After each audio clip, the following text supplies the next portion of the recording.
May 29th, 1453. Constantinople, the city that had stood as the impregnable jewel of the Roman Empire for 1,000 years, the guardian of the East and the last bastion of classical learning, was now being strangled by the Ottoman army. It was not merely a military defeat. It was a cosmic shift that would fracture the medieval world and shatter the foundations of European consciousness.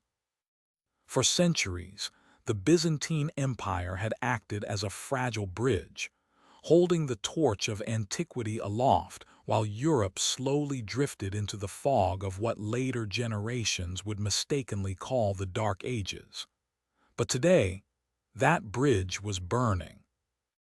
As the Ottoman Sultan maimed II closed in, the walls of the Golden Horn groaned under the pressure of unprecedented siege engines, including the monstrous Basilica, a bombarding cannon designed to crush stone fortifications. Inside the city, the final days were a blur of prayer, panic, and the desperate evacuation of scholars.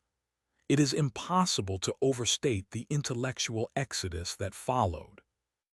Thousands of Greek scholars, fleeing the smoke and the slaughter, poured into Western Europe, carrying with them the precious remnants of ancient manuscripts. They brought the works of Plato, Aristotle, Galen, and Ptolemy in their original texts, works that had been lost to the Latin West or survived only in incomplete medieval commentaries. These refugees did not just flee for their lives. They fled with the very DNA of human knowledge, scattering like seeds into the fertile soil of Italy. This event serves as the undeniable final straw for the medieval mindset, acting as a catalyst that transformed the Renaissance from a slow, organic cultural drift into an urgent, explosive movement. The fall of Constantinople created a profound psychological rupture. The idea of a unified Christendom, a single civilization stretching from Britain to the gates of Jerusalem, was obliterated in a single week. The survivors, terrified and displaced, realized that the world they knew was irrevocably changed. They saw the fragility of empires and the vulnerability of tradition. More importantly, the influx of Greek texts provided the intellectual fuel that humanists had been desperately seeking. In Florence, Venice, and Rome, these scholars encountered a library of ideas that challenged everything they had been taught. They found that the ancient Greeks did not view the universe as a static, God-ordained machine to be feared, but as a realm of mathematical harmony and rational inquiry to be understood. This realization sparked a fire in the Italian city-states.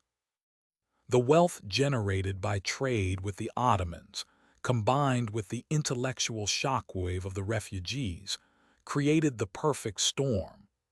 Patrons like the Medici family realized that to be at the forefront of the new era, they had to fund the recovery of these lost truths. The fall of Constantinople effectively ended the Middle Ages not with a whimper, but with a thunderclap. It forced a confrontation with a reality that was no longer the familiar, God-centered order of the past. The medieval scholasticism, which relied heavily on commentary rather than direct engagement with primary sources, found itself in crisis. The sudden availability of original Greek texts allowed thinkers to bypass centuries of distorted translations and interpret philosophy and science directly from the source. This was the moment the medieval world died, and the modern world was born. The tragedy of the sacking of the greatest city of the ancient world became the greatest gift to the future of Europe. As the Ottoman flag was raised over the Hagia Sophia, the light of the Renaissance ignited across the Italian peninsula, driven by the desperate need to preserve, understand, and celebrate the brilliance of the past that the world had just lost. September 8, 476 AD. Rome. On this day, the Roman Emperor Romulus Augustulus was deposed by the Germanic chieftain Odoacer, an event traditionally cited by historians as the precise moment the Western Roman Empire collapsed, and the world entered a perpetual night known as the Dark Ages. For centuries, this era has been painted in the popular imagination as a time of total intellectual stagnation, a barbaric void where civilization went to die. The prevailing narrative suggests that for over a millennium following this fall, Europe descended into ignorance, with ancient texts rotting in cellars, scientific thought evaporating, and humanity trapped in a suffocating grip of religious dogma and superstition. This romanticized view of a dark millennium has served as a necessary foil to the dazzling light of the Renaissance, creating a stark binary: the abyss of the past versus the rebirth of the present. However, as we peel back the layers of historical myth, we find that the Middle Ages were anything but dark.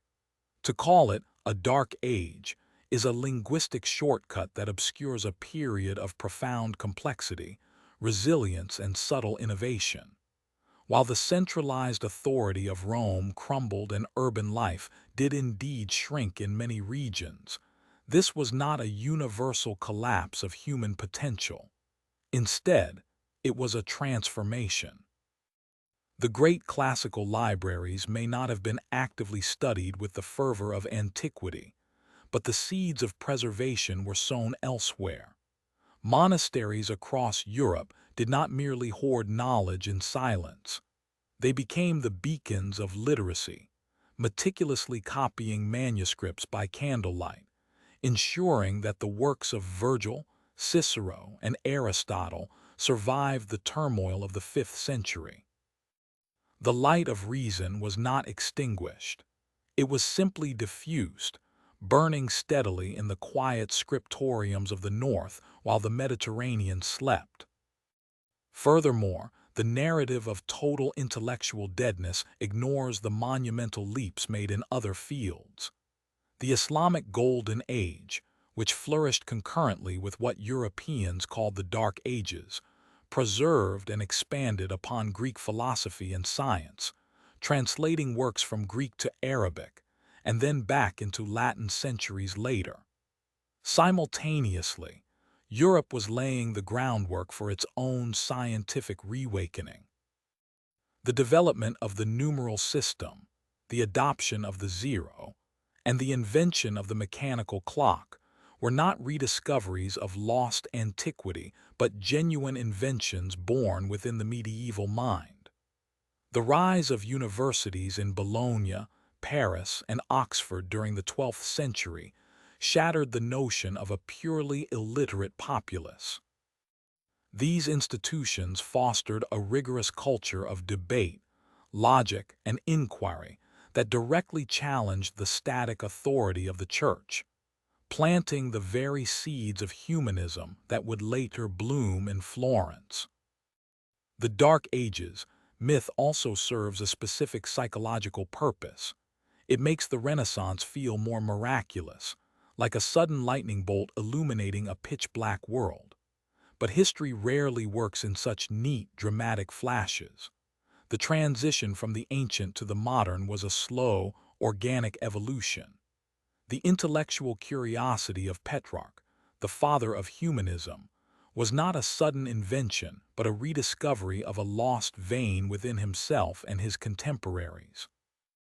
He was looking back at the ancient world not with the eyes of a medieval monk, but with the mind of a classical scholar, proving that the transition was a gradual reawakening rather than a sudden rupture.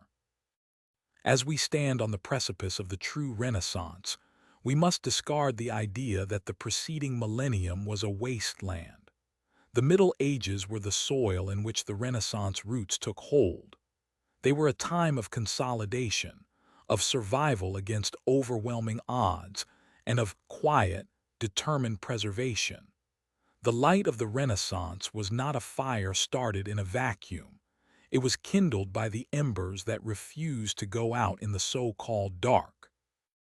To understand the brilliance of the rebirth, we must first understand that the night was never as absolute as we were taught, and that humanity never truly lost its way, only changed how it walked.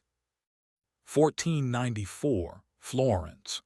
The air in this Tuscan city-state is thick with the scent of lilies, fresh from the Medici garden, but beneath the floral fragrance lies a volatile mixture of ambition and iron. This is the heartbeat of the Renaissance, and it does not pulse in the shadow of a distant emperor or the rigid walls of a unified empire. Instead, it thrives in the glittering, independent crucibles of the Italian peninsula, where power is fragmented, wealth is staggering, and rivalry is the engine of progress. To understand the Renaissance, one must first understand the geography of its chaos. Italy was not a nation in the modern sense. It was a loose collection of autonomous city-states, each a sovereign entity in its own right. Venice, a watery merchant oligarchy built on trade and isolation, looked out to the Aegean Sea. Milan, ruled by the ruthless Sforza family, dominated the plains of Lombardy with an army of disciplined mercenaries. Naples and Rome were held by foreign kings or the temporal power of the Pope, while Florence sat in the center, a republic of merchants who had built an empire through banking. In this fragmented landscape, no single authority could crush innovation, for the very existence of these states depended on their ability to survive against one another. The wealth that fueled this rebirth was not distributed evenly. It was concentrated in the hands of a few powerful families and merchant guilds who controlled the flow of goods between East and West. Following the fall of Constantinople in 1453, thousands of Greek scholars and refugees fled westward, bringing with them ancient manuscripts, classical knowledge, and a new intellectual fervor. Italian bankers like the Medici and the Bardi absorbed this influx of culture and capital. They were not merely hoarders of gold, they were investors in the human spirit. For them, art and learning were not frivolous luxuries, but essential tools of statecraft and social status. To commission a masterpiece from Botticelli or to patronize a scholar like Ficino was to project power, to demonstrate that one's city was the cradle of civilization, superior to the decaying barbarism of the North or the stagnant hierarchy of the South. This intense competition between city-states created a unique environment of rivalry as a catalyst. Florence and Milan would trade insults and wages. Venice and Genoa would wage naval wars over spice routes, and the Papal States would maneuver diplomatically to keep the balance of power from tipping too far. This constant state of flux required immense logistical and administrative innovation.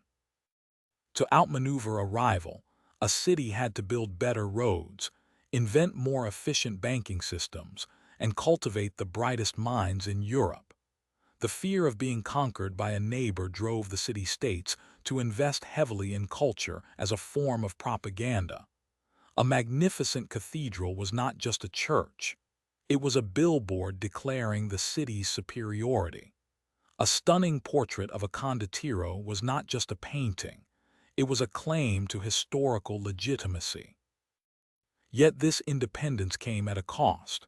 Without a central national government, law and order were often local, and justice could be as corrupt as it was inconsistent. However, for the artist, the scholar, and the thinker, this fragmentation was a blessing. In a unified empire, an artist might be conscripted for state projects in one region and ignored in another. In the city-states, talent was mobile. A sculptor could move from Florence to Rome to escape political intrigue, taking his ideas with him and sparking new developments in a different court. The freedom to choose patronage, allowed for a diversity of styles and ideas that would never have been possible under a single, monolithic authority. By the late 15th century, the Italian city-states had created a laboratory of freedom where the old rules of the Middle Ages were questioned, and new possibilities were explored. They were a world apart, isolated yet interconnected by trade and art, wealthy yet precarious. It was within these walls of stone and mortar, in these rival courts of gold and silk, that the seeds of modernity were sown. They were the stage upon which the drama of the Renaissance played out, proving that when wealth is combined with competition and independence is granted to the mind, humanity can achieve heights previously thought impossible. 1348 Florence. In the shadow of the catastrophic Black Death which had stripped the city of a third of its soul, a strange transformation began. As the old feudal structures crumbled, the center of gravity in Italy shifted decisively toward the Church. Yet unlike in Rome or Avignon, the papacy here found its most potent ally not in divine right, but in sheer political necessity. Florence became the spiritual and political heart of the Renaissance, driven by a unique alliance between the temporal power of the popes and the rising merchant class of the Medici family. It was a marriage of faith and finance that would fund the rebirth of Europe, though it was a union fraught with tension, betrayal, and an insatiable hunger for glory. The story of papal influence in Florence cannot be separated from the figure of Cosimo de' Medici. While often remembered for his wealth, Cosimo understood the currency of the era better than any banker in Christendom: the prestige of the Church. He recognized that to secure his family's dominance, he needed the blessing of the Pope, and conversely, the popes needed Medici gold. This symbiotic relationship created a golden age of patronage that had no precedent in medieval history. The Pope was no longer just a distant spiritual leader. He was a client waiting for the Medici to write the check. Consider the case of Pope Pius II, a man who understood the power of art as a tool of diplomacy and legacy. When he returned to Rome in 1458 after decades of wandering, he left behind a legacy of humanist learning, but it was his interactions with the Florentines that defined the era's trajectory. The Medici were willing to fund the papacy's most ambitious projects, not out of piety alone, but because they saw themselves as the architects of a new Christian civilization. This vision was crystallized in the construction of the great basilicas that began to rise from the ashes of antiquity. St. Peter's in Rome would eventually become the ultimate symbol of this collaboration, but its seeds were sown in the fertile ground of Florentine politics. However, this power was not without its perils. The line between pious support and political manipulation was dangerously thin. The popes frequently appointed Florentine cardinals to strengthen their hold on the city, a move that often alienated the local republican government. The Medici, in turn, used their influence to place relatives within the Curia, effectively turning the Vatican into an extension of their banking empire. This was the era of the popes of the Medici, beginning with Sixtus IV and continuing through the influential Julius II. They were men who knew that the greatest masterpiece a pope could commission was not a stained glass window, but a fortified city and a network of loyal allies across the Italian peninsula. Yet the true genius of this period lay in how it transformed the very concept of art. The demand for papal and Medici patronage forced artists to abandon the rigid, hierarchical styles of the Middle Ages. They were no longer merely craftsmen executing divine orders. They became intellectual partners in a grand project of cultural renewal. The wealth flowing from the Medici banks to the papal treasury did not just build walls. It funded the study of ancient texts, the revival of classical architecture, and the celebration of the human form. It was a time when the Church's ambition to glorify God inadvertently glorified the human creator. By the late 15th century, the papacy in Florence had evolved from a transient political player into the central engine of the Renaissance. The city-state had become the stage upon which the drama of Europe's rebirth was performed, funded by the intersection of sacred authority and secular wealth. As the 15th century drew to a close, the skyline of Florence and Rome began to change forever, reflecting the golden age of a church that had learned to embrace the world, and a world that had learned to look up to the stars. The legacy of this era was not just the buildings that remain today, but the enduring belief that faith and reason, when combined with the right resources, could reshape the destiny of humanity. April 1342, the crumbling city of Arezzo, Tuscany. In a small, rented room filled with the scent of dust and old parchment, a young man named Francesco Petrarca sat hunched over his desk, his eyes tracing lines of Latin that would soon echo through 5 centuries of history.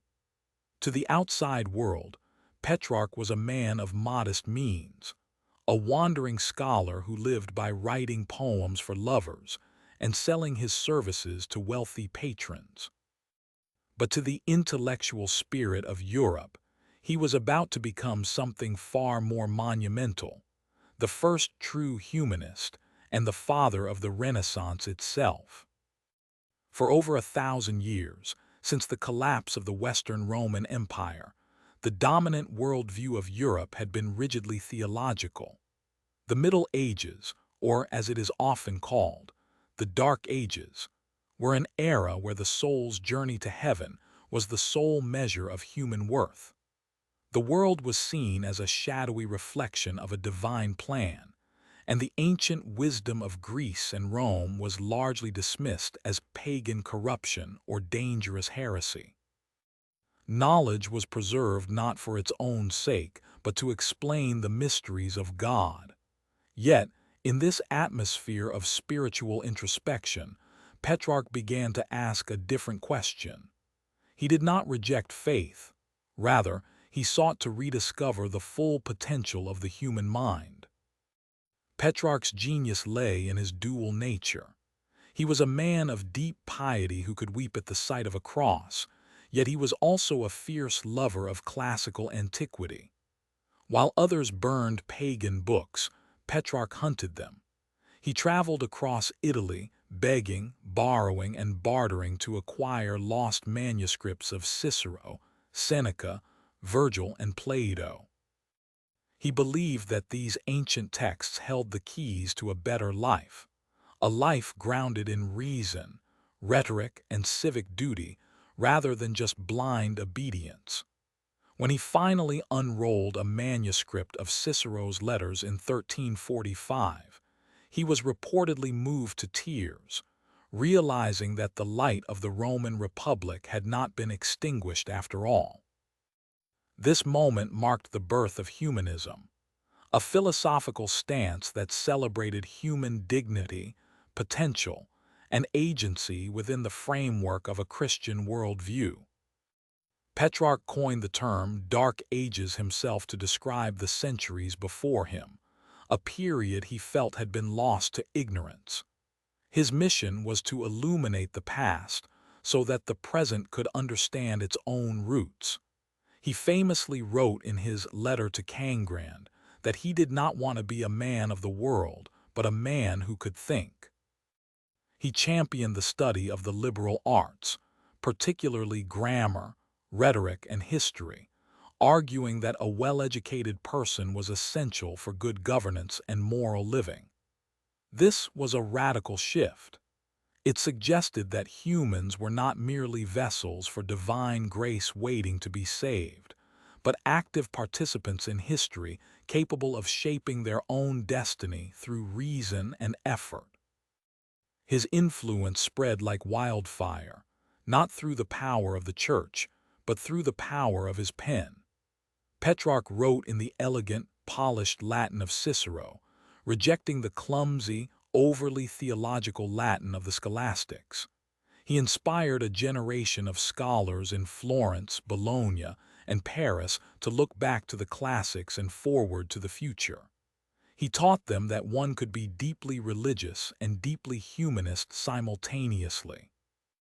His belief that man can do all things if he wills resonated with the emerging merchant classes of Italy, who were building new cities, funding new art, and demanding new ways of thinking. Though he never traveled beyond Italy, his footprint stretched across the continent. He corresponded with kings and popes, yet he often found himself critical of the very institution that funded him, the Catholic Church, when it seemed to have lost its moral way. He dreamed of a universal library and a unified European culture based on shared classical heritage. While he lived only to see the dawn of the 14th century, his vision set the trajectory for the entire era. He turned the lens of history away from the sky and onto the earth, focusing on the individual experience, the beauty of the natural world, and the power of the human intellect. In doing so, Petrarch laid the intellectual foundation upon which all subsequent Renaissance giants, Da Vinci, Michelangelo, Machiavelli, and Galileo, would build. He transformed the study of the past from an exercise in dogma into an adventure in discovery, proving that by understanding who we were, we could finally understand who we might become. 1306, Florence. The dust of a burning manuscript drifts through the air, not as a sign of destruction, but as a metaphor for the fragility of ancient knowledge in a world that had forgotten how to read it. For nearly a millennium, the brilliant intellectual fire of Greece and Rome had been smothered under the ash of the Dark Ages, preserved only in the monasteries of the north and the crumbling ruins of the Mediterranean. But here, in the cradle of the Italian city-states, the embers were finally catching fire. This subchapter is not about grand battles or majestic cathedrals yet. It is about the quiet, dangerous, and revolutionary work of the hands that unearthed the past to ignite the future. At the heart of this movement stood Francesco Petrarca, known to history as Petrarch, a man who would become the father of humanism. While his contemporaries were busy studying the Bible and the works of the Church Fathers, Petrarch looked elsewhere. He was obsessed with the classical authors of antiquity, Cicero, Virgil, and Lucretius.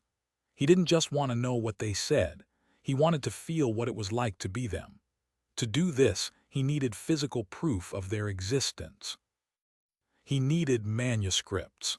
And in the 14th century, finding a complete copy of a lost Roman text was akin to finding a gold mine in a desert. Petrarch's journey was one of desperation and determination. He spent decades traveling from monastery to monastery, begging monks for a look at their forbidden collections.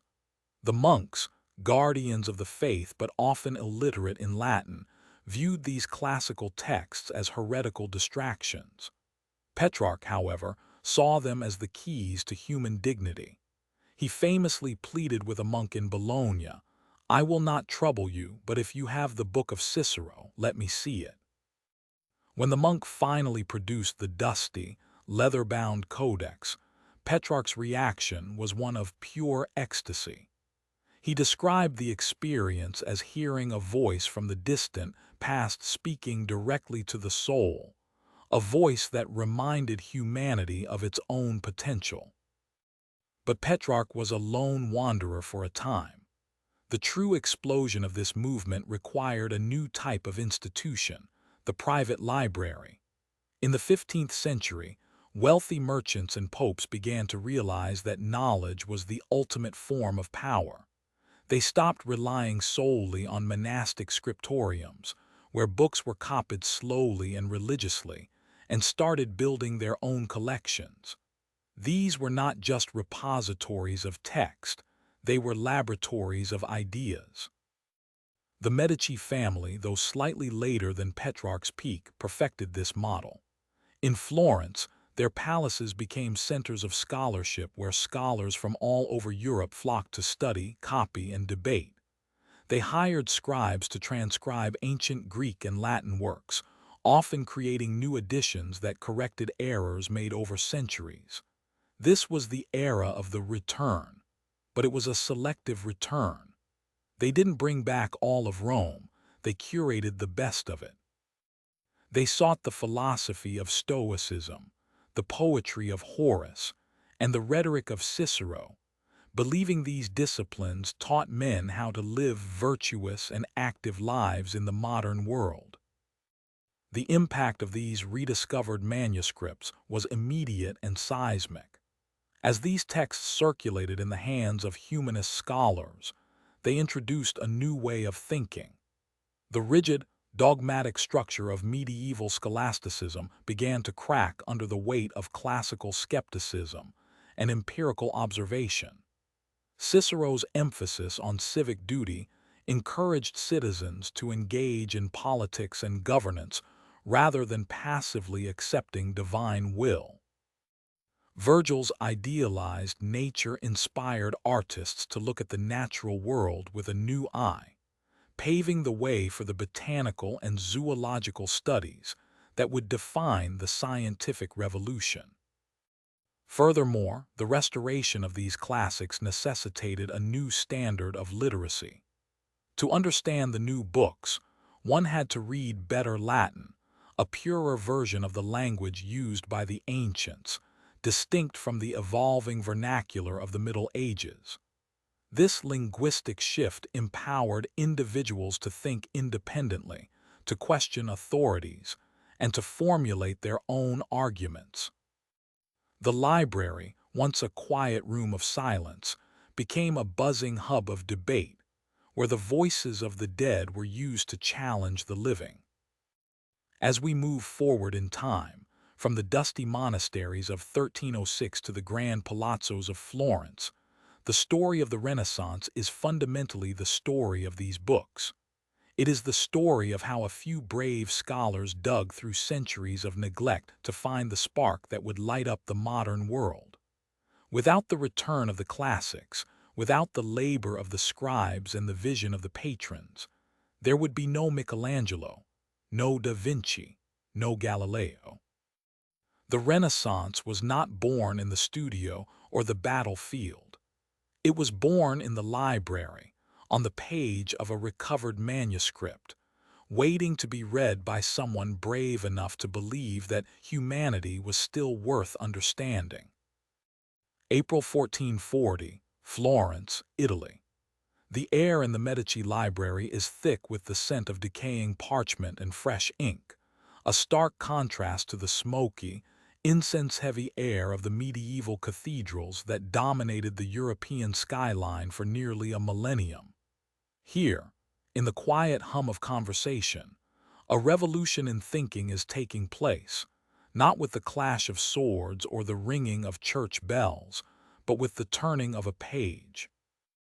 This is the birth of humanism, the intellectual engine that would drive the Renaissance, shifting the axis of human civilization from the heavens directly above to the humanity below.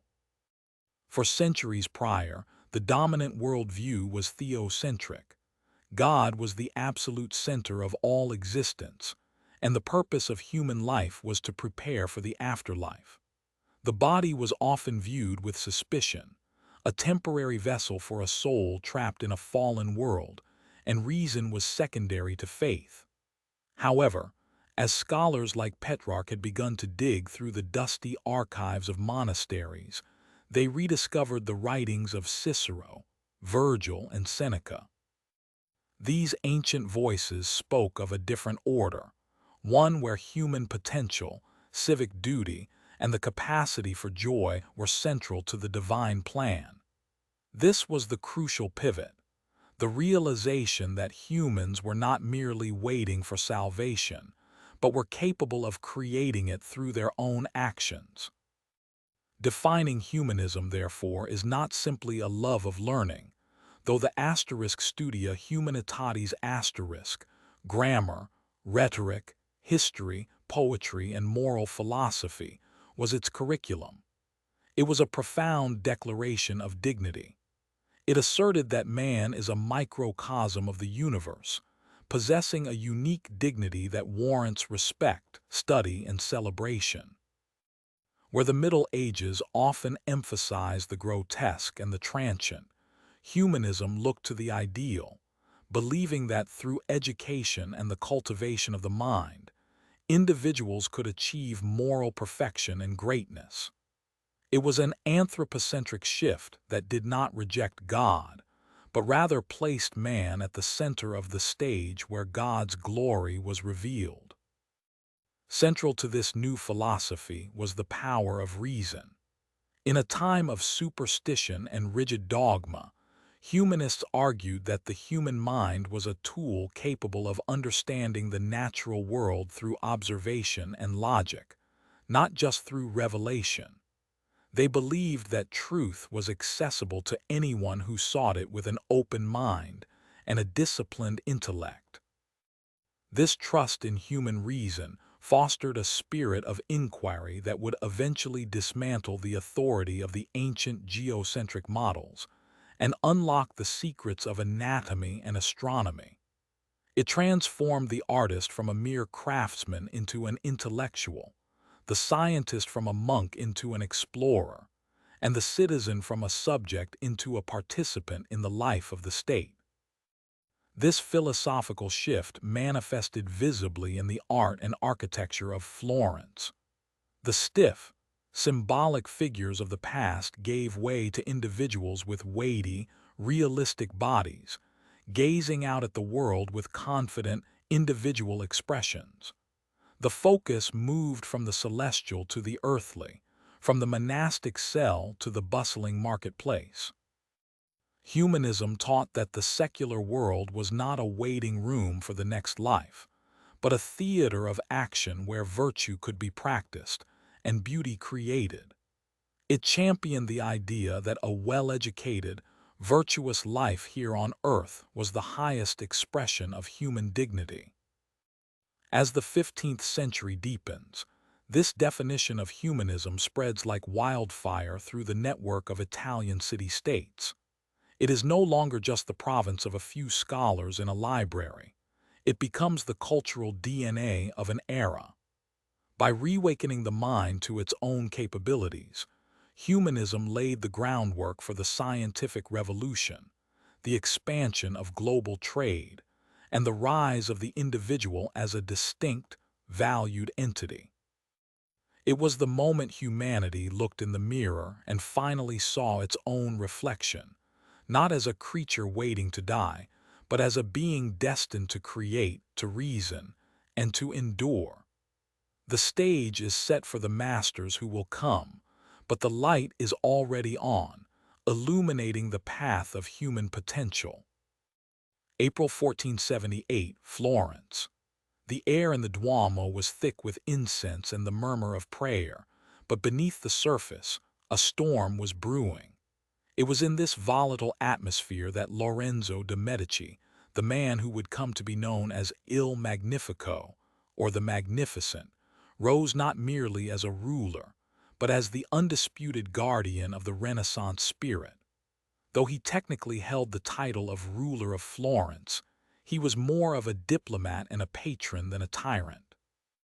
He understood the delicate balance of power better than anyone, knowing that Florence's survival depended on his ability to weave together the competing factions of the city while projecting an image of benevolent authority. Lorenzo's genius lay in his cultivation of the arts. He viewed culture not as a luxury, but as a strategic asset that bound the city together under his leadership. He surrounded himself with the greatest minds of his age, creating a court that became the intellectual capital of Europe.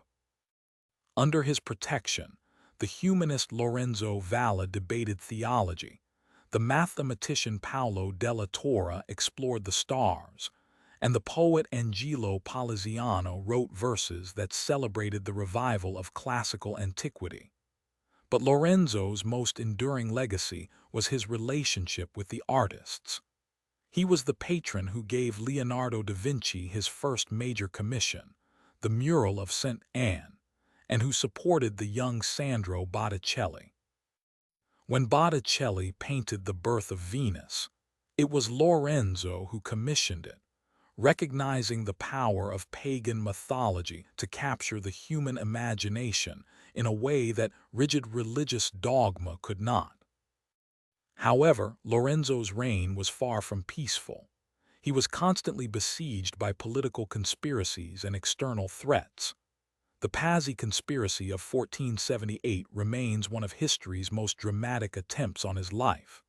During High Mass in the Duomo, the Pazzi family, rivals to the Medici, struck out at Lorenzo and his brother Giuliano.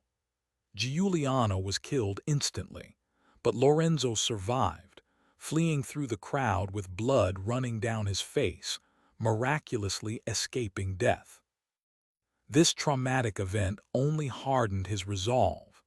Rather than retreating into isolation, Lorenzo doubled down on diplomacy and cultural patronage, using his wealth to buy off enemies and secure the loyalty of the populace.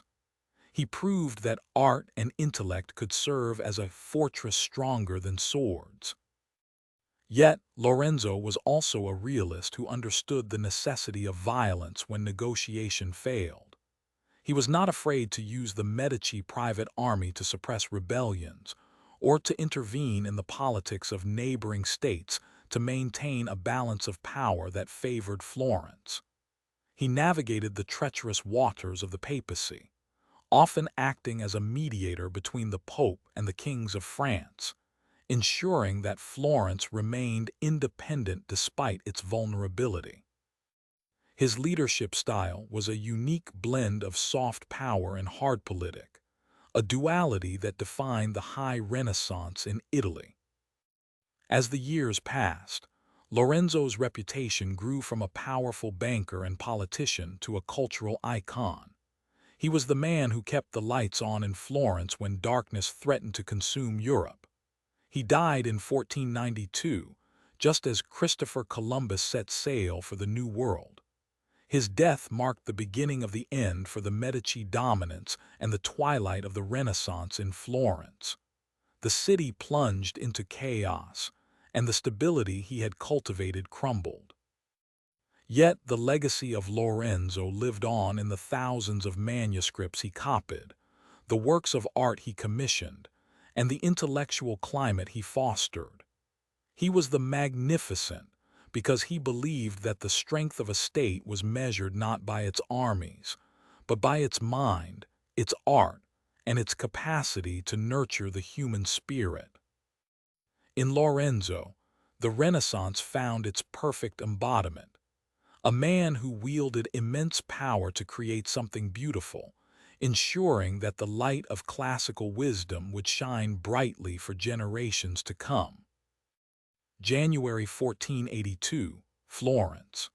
In the sun-drenched courtyards of the Medici Palace, a new kind of beauty was taking shape, one that dared to look not only at the heavens and the divine, but also at the earth and the stories of gods long forgotten. Sandro Botticelli stood at the forefront of this shift, becoming the definitive voice of the mythological Renaissance, an era where antiquity was not merely studied in dusty libraries, but breathed into vibrant, living art. While his contemporaries like Brunelleschi were defining the geometry of space and Masaccio was revolutionizing the depiction of light and shadow, Botticelli turned his brush toward the Ovidian pantheon, weaving classical mythology into the very fabric of Florentine identity.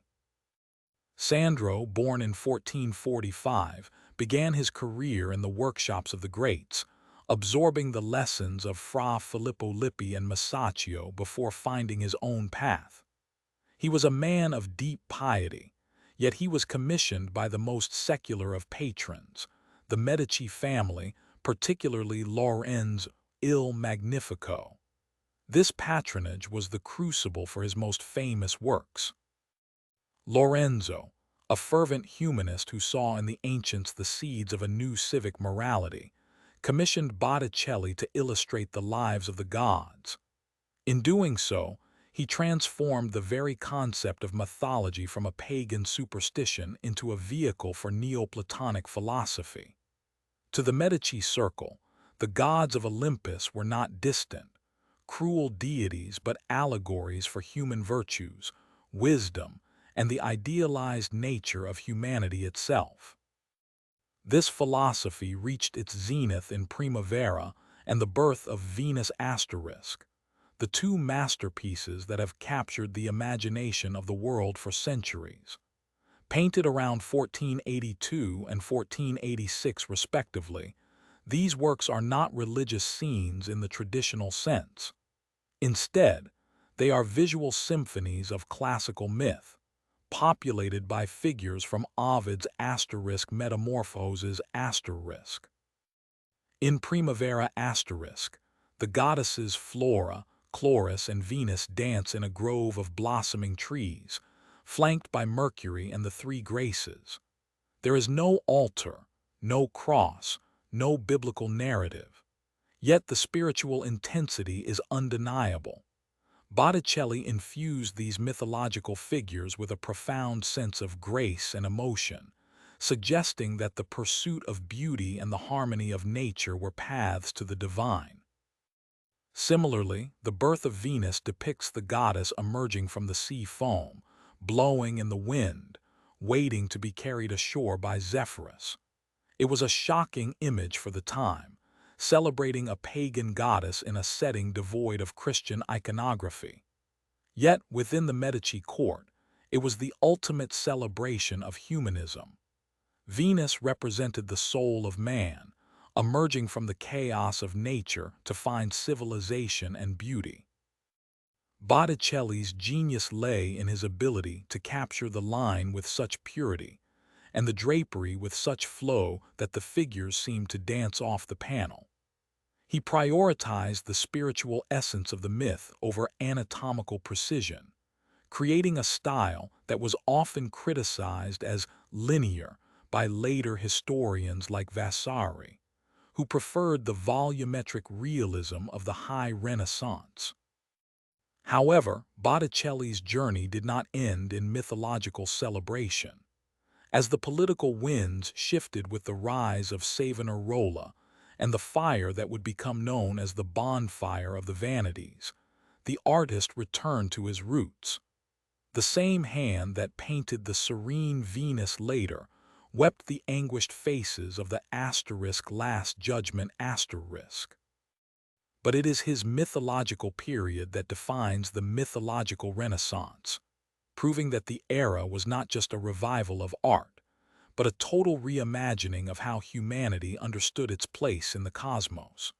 For a brief, brilliant moment, Florence allowed itself to dream in the language of the ancients, and Botticelli was the poet who translated that dream onto canvas, leaving us with a timeless testament to the power of beauty and the enduring allure of the classical world.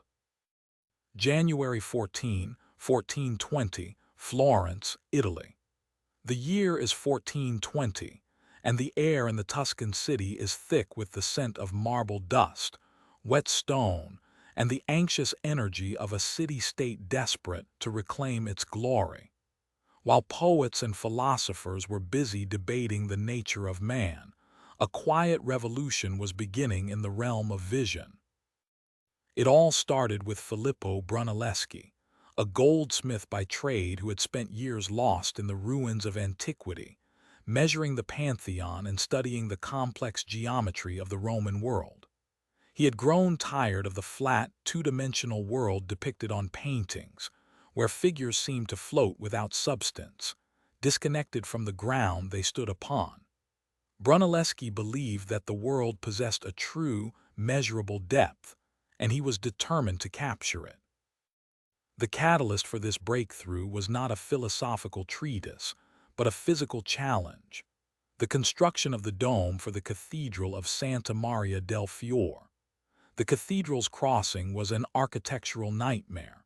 The nave was enormous, and the opening where the dome needed to sit was too wide and too high for any traditional wooden centering or scaffolding to support the weight of the masonry. The great architects of the day had given up, declaring the structure impossible.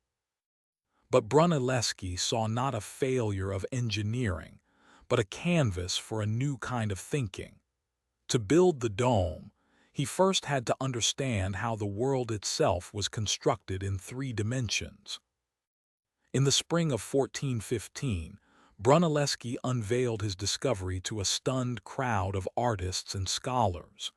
He set up a small painting of the baptistry of San Giovanni on one side of the cathedral and a mirror on the other. He invited the crowd to look at the mirror's reflection of the baptistry.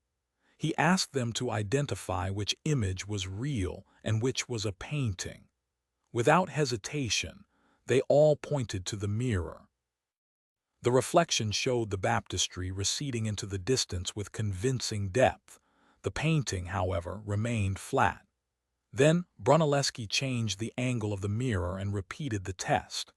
Again, the reflection held the illusion of space.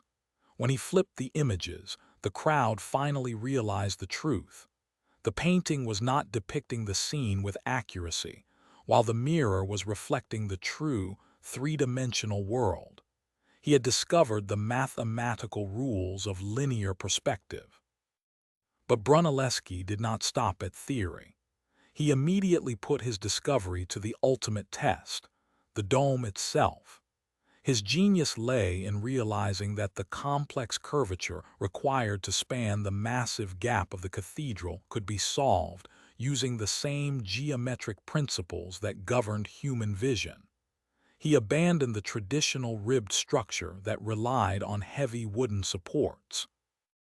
Instead, he designed a double-shelled dome, using a herringbone bricklaying pattern that allowed the structure to support its own weight as it rose.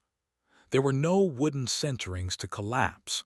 The dome built itself, brick by brick, defying gravity and centuries of engineering dogma. The completion of the dome in 1436 was not merely a triumph of masonry. It was a monumental declaration of human capability. For the first time in history, architecture was no longer just about shelter or religious awe. It was a precise science of proportion and vision. The dome rose like a golden eye, watching over Florence, symbolizing that humanity could measure, understand, and master the universe. It proved that the ancient wisdom of the Greeks and Romans was not lost, but waiting to be rediscovered and applied to the problems of the modern world. As the crowds gathered below to witness the completion, they were looking at more than just stone and mortar. They were looking at a new way of seeing. The discovery of perspective meant that the artist was no longer just a craftsman copying nature, but a scientist observing the laws of the universe.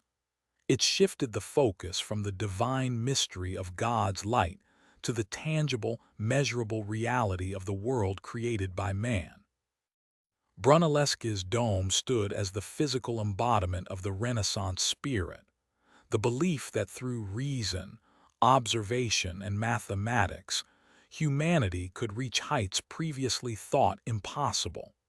It was the moment the flat world of the Middle Ages ended, and the infinite, three-dimensional world of the Renaissance began. August 24th, 1440, Mainz, Germany. The air inside Johannes Gutenberg's workshop hangs heavy with the scent of linseed oil, melted lead, and burning pitch. Here, Amidst the clatter of hammers and the hiss of molten metal, a silent revolution is being forged. For centuries, knowledge had been the exclusive domain of the monastery and the university, locked away within fragile, hand-copied manuscripts that took a single scribe months to produce. Books were rare treasures, their high cost ensuring that wisdom remained the privilege of the ultra-wealthy and the clergy. Gutenberg looked at this stagnant landscape of intellectual isolation and saw a machine that could break the dam. He did not invent the screw press, nor was his type metal entirely new, but he was the first to synthesize these technologies into a unified system of movable type printing. By combining an adapted wine press with a durable alloy of lead, tin, and antimony, and wrapping his letters in thin sheets of iron, Gutenberg created a type that was both strong enough for repeated use and precise enough for legible text. The ink he developed, oil-based rather than water-based, adhered perfectly to the metal surfaces, transferring crisp, dark impressions onto sheets of paper. The result was staggering efficiency. While a monk might spend 3 years copying the Bible by hand, a team of printers working with Gutenberg's press could churn out a complete copy in just 6 weeks. Imagine the velocity of this. A single press could theoretically produce 40,000 copies in the same time it took one person to write a single copy. It was an explosion of capacity that no human hand could ever match. The impact of this invention rippled outward from Mainz with terrifying speed. Within a decade, printing presses had spread to Strasbourg, Paris, and London. The barrier of language began to crumble as books became cheap enough for the merchant class to afford. Suddenly, ideas did not need to travel on the back of a weary messenger or a diplomatic courier. They traveled on the wind, carried by paper. The Renaissance, which had been largely confined to the artistic enclaves of Florence and Rome, suddenly possessed a nervous system capable of transmitting its pulse to the entire European continent. This democratization of information fundamentally altered the intellectual landscape. For the first time, a scholar in Paris could read a treatise by a philosopher in Italy the very day it was published, without waiting months for a courier. Misinformation was exposed, and new knowledge was standardized. The text of the Bible, previously controlled by the Church's interpretation, was printed in vernacular languages like German and English, allowing ordinary people to read Scripture in their own tongues. This shift fueled the very humanist movement that defined the era, placing the individual and human reason at the center of the universe. The spread of ideas accelerated the pace of discovery. Medical texts, previously riddled with errors due to careless copying, became available in corrected editions, paving the way for future anatomical breakthroughs. Philosophical works by Aristotle and Plato, preserved in Latin but now accessible to a wider audience, inspired generations of thinkers to question dogma and seek empirical truth. The printing press did not just record history, it wrote it. It turned the Renaissance from a localized cultural flowering into a continental awakening. It ensured that the spark lit in the workshops of Florence and the minds of humanists would not be extinguished by the darkness of ignorance. Instead, the flame of the printing press would burn brighter, hotter, and more widespread than ever before, illuminating the path toward a modern world where information flows as freely as the air we breathe. October 1492, Florence. The air inside the Medici Library is thick not just with the scent of aging parchment and beeswax candles, but with a palpable tension that has been building for decades. For nearly 2,000 years, the Church had been the undisputed arbiter of truth, the lens through which every human understood the cosmos, the soul, and their place within it. But as the ink on the printed page dried faster than it ever had on a monastery wall, a quiet revolution was taking root in the minds of men who began to question what they were told to believe. This is the dawn of the crisis of faith, a period where early skepticism tore at the fabric of medieval orthodoxy, replacing blind obedience with rigorous debate. The catalyst for this shift was not a single event, but a gradual erosion of authority driven by the very tools of the Renaissance, humanism and the printing press. Thinkers like Erasmus of Rotterdam, the prince of humanists, began to scour the original Greek and Latin texts of the New Testament, bypassing the centuries of Latin translation that had obscured their meaning. When Erasmus published his Novum Instrumentum Omni Asterisk in 1516, he did not intend to destroy the Church, yet his work laid bare discrepancies and errors in the Vulgate. His gentle, yet piercing critique of clerical corruption, and his call for a return to the pure teachings of Christ ignited a firestorm of intellectual debate that could no longer be contained within the walls of the cathedral. Simultaneously, the spread of ideas accelerated by Johannes Gutenberg's printing press meant that skepticism was no longer the province of a few isolated scholars. It was entering the marketplace of ideas. In cities like Venice and Basel, pamphlets circulated openly, challenging the Church's monopoly on salvation. The question, "Why should we believe only what the Pope says?" began to replace the question, "What does the Pope say?" This was the birth of critical inquiry. Artists and writers were no longer just illustrating dogma. They were asking questions about the nature of God and humanity. Sandro Botticelli's The Mystical Nativity and the philosophical musings of Marsilio Ficino in Florence suggested a universe governed by divine harmony, yet one that could be understood through reason and observation, not just revelation. However, this reawakening of the mind came with a dangerous side effect: the devaluation of traditional dogma. As scholars like Giovanni Pico della Mirandola argued for the dignity of man and the infinite potential of the human soul, the rigid boundaries of scholasticism began to crumble. Pico's oration on the dignity of man became a manifesto for this new thinking, suggesting that humans could ascend to the status of angels or descend to the level of beasts by their own choices, effectively placing the burden of faith and reason squarely on the individual. This was terrifying to the conservative establishment, but exhilarating to the new generation. The stage was set for a direct confrontation between faith and reason. By the turn of the century, the atmosphere in Italy had shifted from reverent acceptance to contentious debate. The printing press had democratized knowledge, allowing the average literate citizen to access arguments that challenged the highest authorities. The silence of the Middle Ages was broken by the clamor of dissent. While this crisis would eventually culminate in the explosive upheavals of the Reformation, its roots were planted here, in the early skepticism of the late 15th century. The Renaissance had begun not just with paint and marble, but with the radical realization that the human mind, armed with reason and new texts, could challenge the very foundations of the world it had known for a millennium.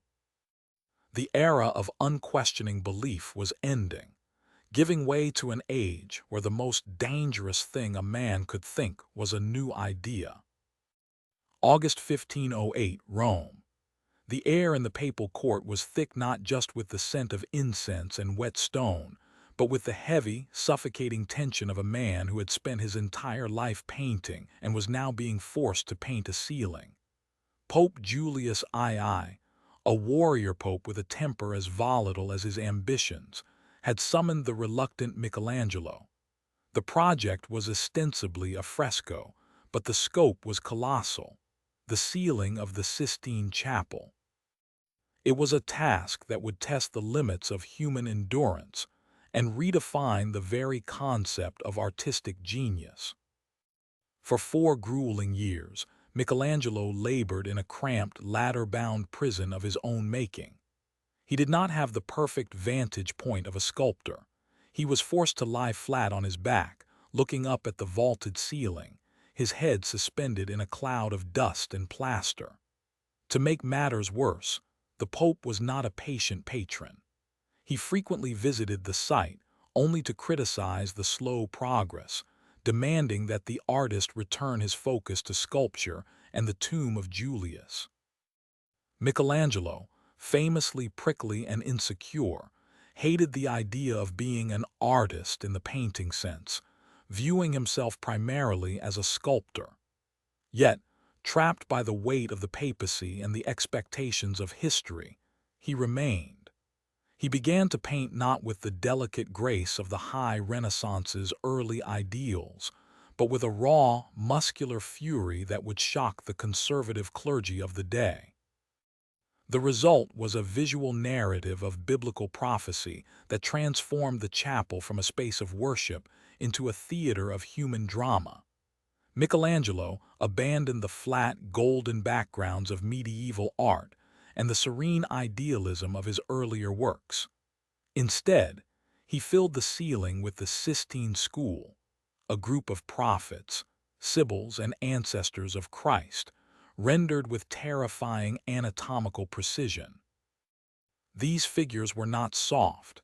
They were swollen with life, their muscles taut and veins bulging, embodying a physical intensity that seemed to bleed through the wet plaster. As the work progressed, the complexity grew.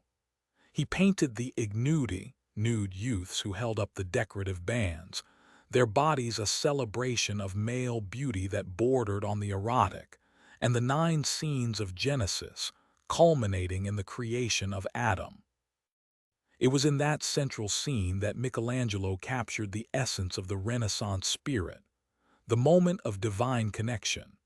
The fingers of God and Adam hover inches apart, suspended in an electric charge of potential. There is no halo, no soft light, only the stark contrast of pale flesh against the deep ochre and crimson of the background. It suggests that humanity's greatness does not come from grace alone, but from the spark of life itself. The ceiling was no longer just a decoration. It was a philosophical statement on the dignity of man, a testament to the belief that humans were capable of bridging the gap between the earthly and the divine. However, the true masterpiece was hidden in the shadows above the altar.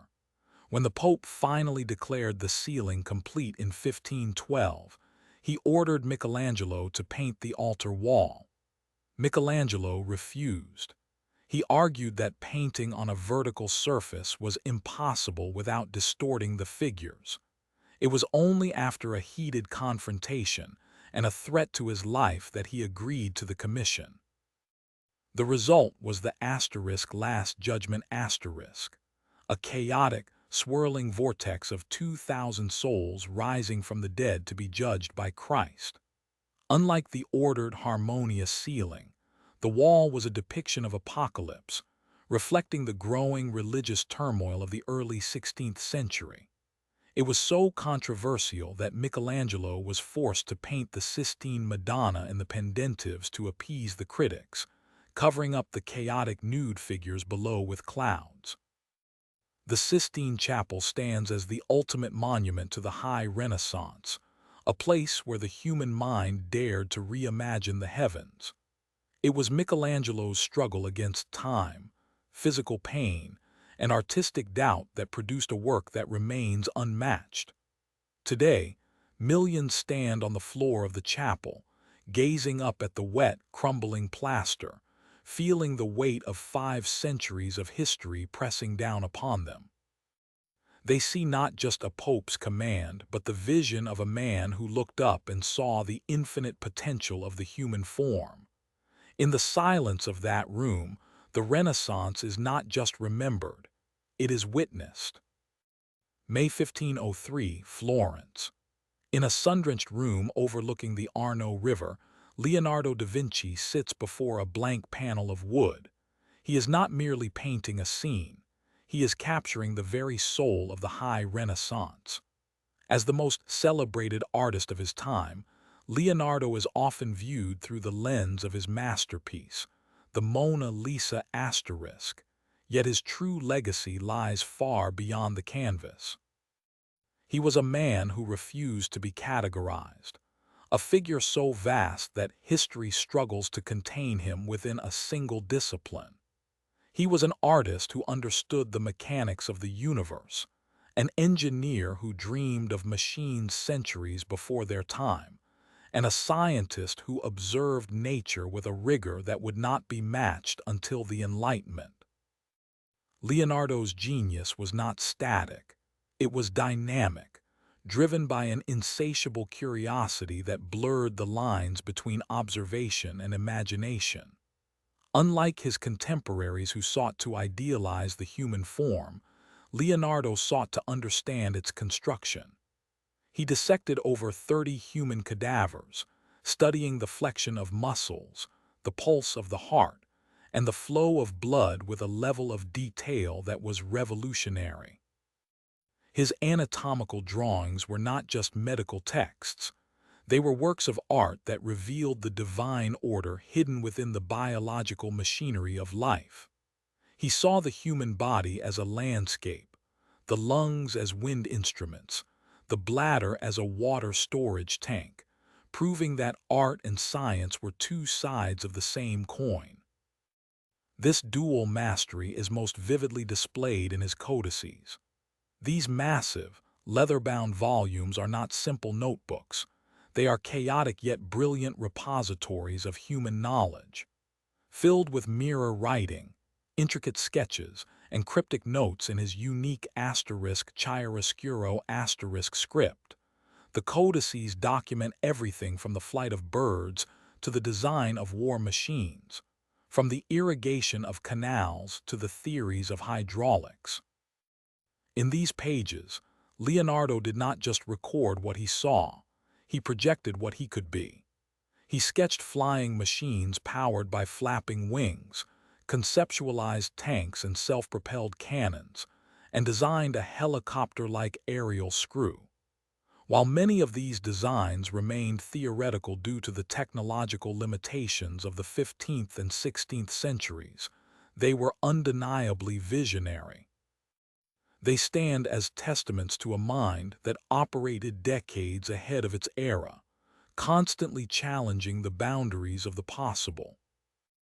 Yet despite his unparalleled achievements, Leonardo died in 1519, leaving behind a work that was unfinished and a mind that was never truly at rest. He famously claimed, "I know that I am not great, but that I am always learning." This quote encapsulates the essence of his approach to life. He was a perpetual student, driven by the belief that the universe was a puzzle waiting to be solved through observation and reason. His unfinished paintings, like the asterisk Adoration of the Magi or the asterisk Battle of Anghiari asterisk, were not failures but rather evidence of his restlessness.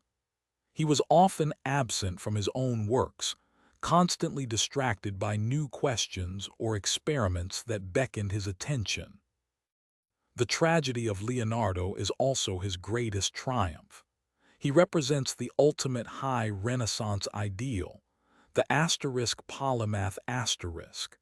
In an age where knowledge was increasingly being specialized, he stood as a monument to the unity of all human endeavor. His life challenged the medieval separation of faith and reason, art and science. He showed that to truly understand the beauty of a face, one must understand the mechanics of the eye. To appreciate the harmony of a city, one must understand the flow of its water. As we look back at these codices, we are not just looking at the scribbles of an old man. we are witnessing the birth of modern scientific inquiry. Leonardo taught us that knowledge is not a collection of facts to be memorized, but a process to be lived. His legacy is not just the Mona Lisa or the Last Supper asterisk, but the enduring lesson that curiosity is the highest form of intelligence. In the end, Leonardo was not just a genius of the Renaissance. He was a mirror of human potential, reflecting our capacity to dream, to create, and to understand the infinite complexity of the world we inhabit. In the summer of 1504, within the sun-drenched corridors of Rome, a profound shift occurred in the artistic consciousness of Europe. This was not merely the completion of a fresco or the unveiling of a painting. It was the crystallization of an ideal that would define the High Renaissance. The central figure of this moment was Raphael Sanzio, a Florentine youth who had arrived in Rome with nothing but a sketchbook and a prodigious talent, only to ascend to become the most celebrated painter of his age.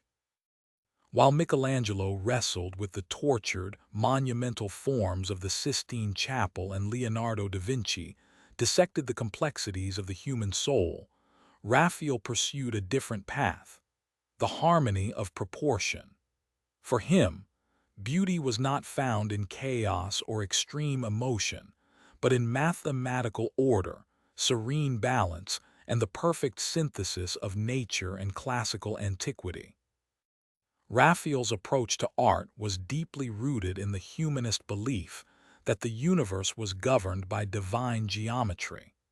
He studied the ruins of ancient Rome with an intensity that few of his contemporaries matched, absorbing the stoic dignity of Roman temples and the flowing grace of Greek statues.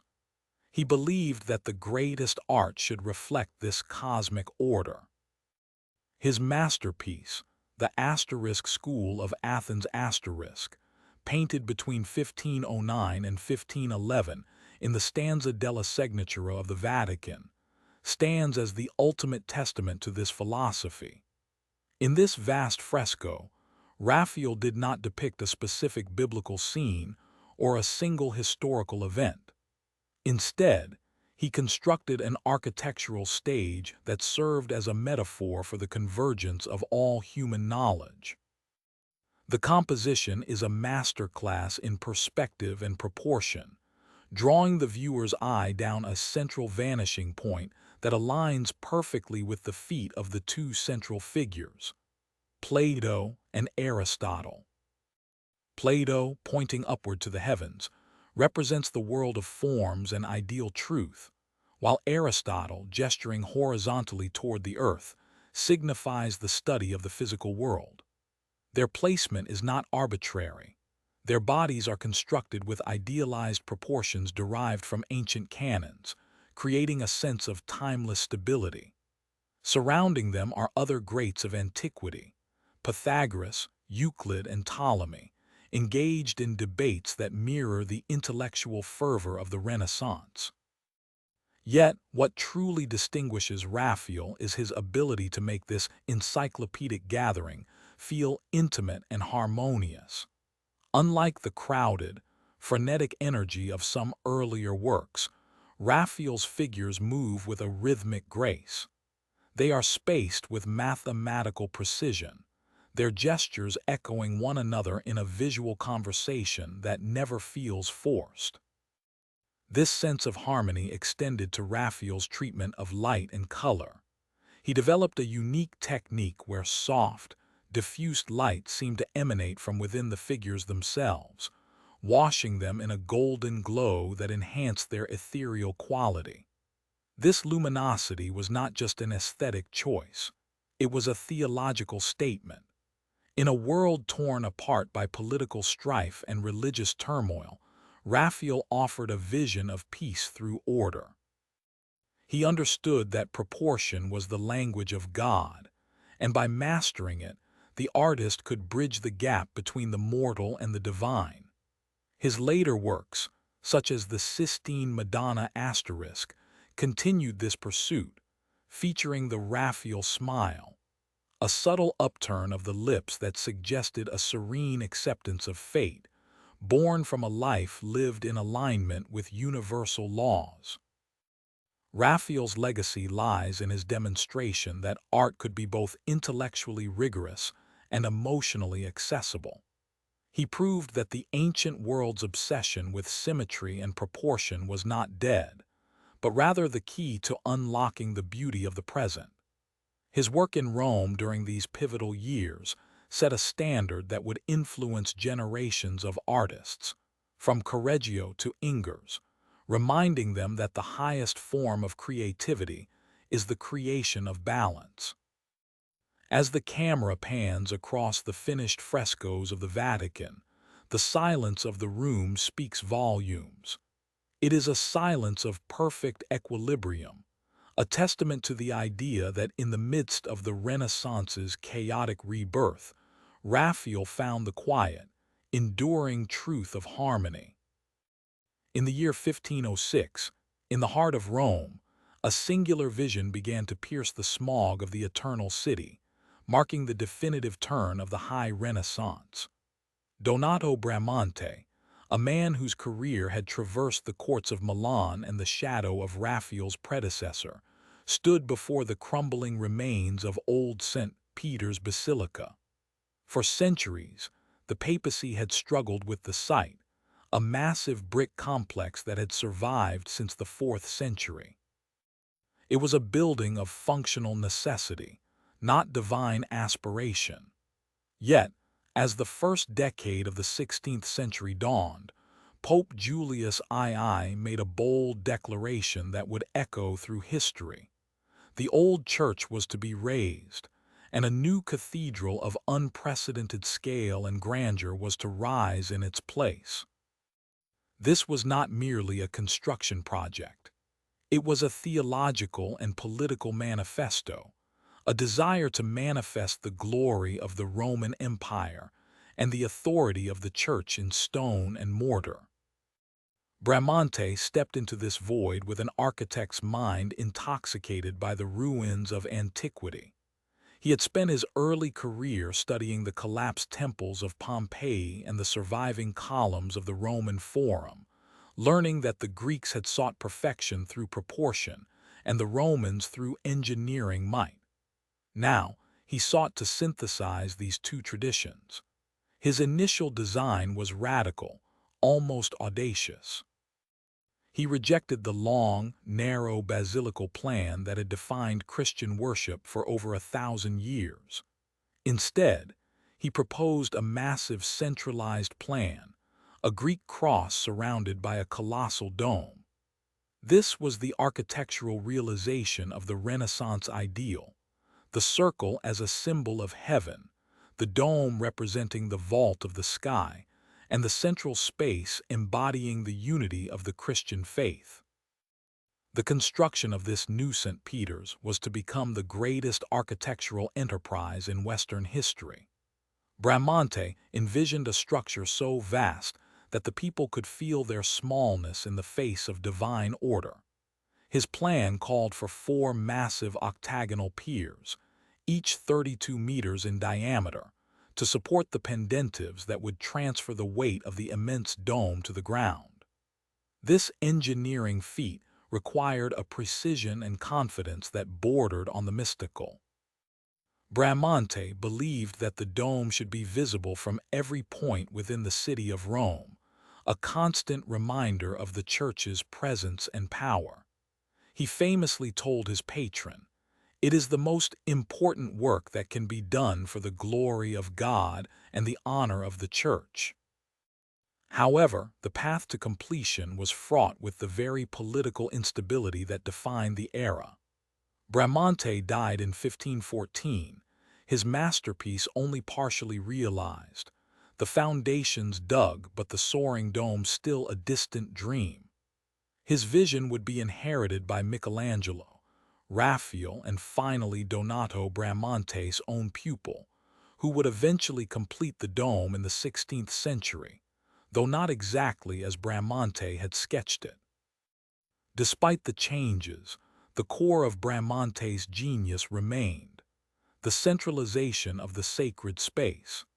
He reimagined the church not as a long hall for processions, but as a vast, unified sanctuary where the congregation could gather around the altar in a shared experience of awe. The story of Bramante and St. Peter's is the story of the Renaissance itself. It is the moment when the medieval church, with its Gothic verticality and mysterious darkness, gave way to a space of humanist clarity and mathematical harmony. Bramante looked backward at Rome to move forward into a new age. He understood that to build a new church for the new world of the 16th century, one could not simply patch up the old. One had to understand the principles of beauty and structure that had governed the greatest civilization the world had ever known. In doing so, Bramante did not just build a church. He built an idea. He constructed the physical embodiment of the belief that humanity, through reason and art, could create something worthy of the divine. The ruins of the old basilica were cleared to make way for this new dream, and as the ground broke, the Renaissance truly solidified its claim on the world. May 26, 1498, Milan. The air in the refectory of the Santa Maria del Grazie convent is thick with the scent of old frescoes and anticipation. For the faithful, the moment has arrived to witness Leonardo da Vinci's masterpiece, The Last Supper, though it was painted exactly 4 years earlier, in 1495.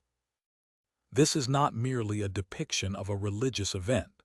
It is a radical application of high Renaissance theory, where the divine story is rendered through the precise lens of human psychology and architectural harmony. Leonardo moves away from the static, symbolic representations of the medieval past. Instead, he captures the exact second after Jesus announces, "One of you will betray me," freezing the disciples in a cascade of individual reactions. Here, perspective is not just a mathematical tool to create depth on a flat wall, but a narrative device to structure the human drama. The table is aligned perfectly with the vanishing point centered on Christ, framing him not just as a man, but as the geometric and spiritual axis of the composition. The 12 apostles are arranged in 4 groups of 3, a division derived from ancient architectural canons, yet Leonardo infuses them with raw, observable emotion. He studies the way hands twist in anxiety, how eyes dart in accusation, and how silence can be louder than speech. This painting proves that the high Renaissance ideal is not the removal of humanity from the scene, but the elevation of human observation to divine status. Simultaneously, in the quiet laboratories and private studios scattered across Italy, a parallel revolution was unfolding that would dismantle the barriers between art and science. The same Leonardo who painted the apostles' turmoil was dissecting the dead to understand the engine of life. By the early 16th century, the prevailing Galenic anatomy, which had dominated medical thought for over 1,000 years, was being systematically dismantled by the hands of the artist. Leonardo understood that to paint the human form with truth, one had to know the form beneath the skin. He did not rely solely on the texts of Galen, which were often flawed. Instead, he utilized cadavers, performing hundreds of dissections with a meticulousness that bordered on obsession. In his famous anatomical drawings, the artist-scientist reveals a worldview where the body is a marvel of engineering, a machine of pulleys, levers, and fluids. He illustrates the heart as a muscular pump, the lungs as expanding bellows, and the brain as a complex organ of command. These illustrations are not clinical diagrams for surgeons alone. They are aesthetic triumphs. The cross-hatching techniques he developed to show muscle tension and bone structure revolutionized how light and shadow interact with the human form.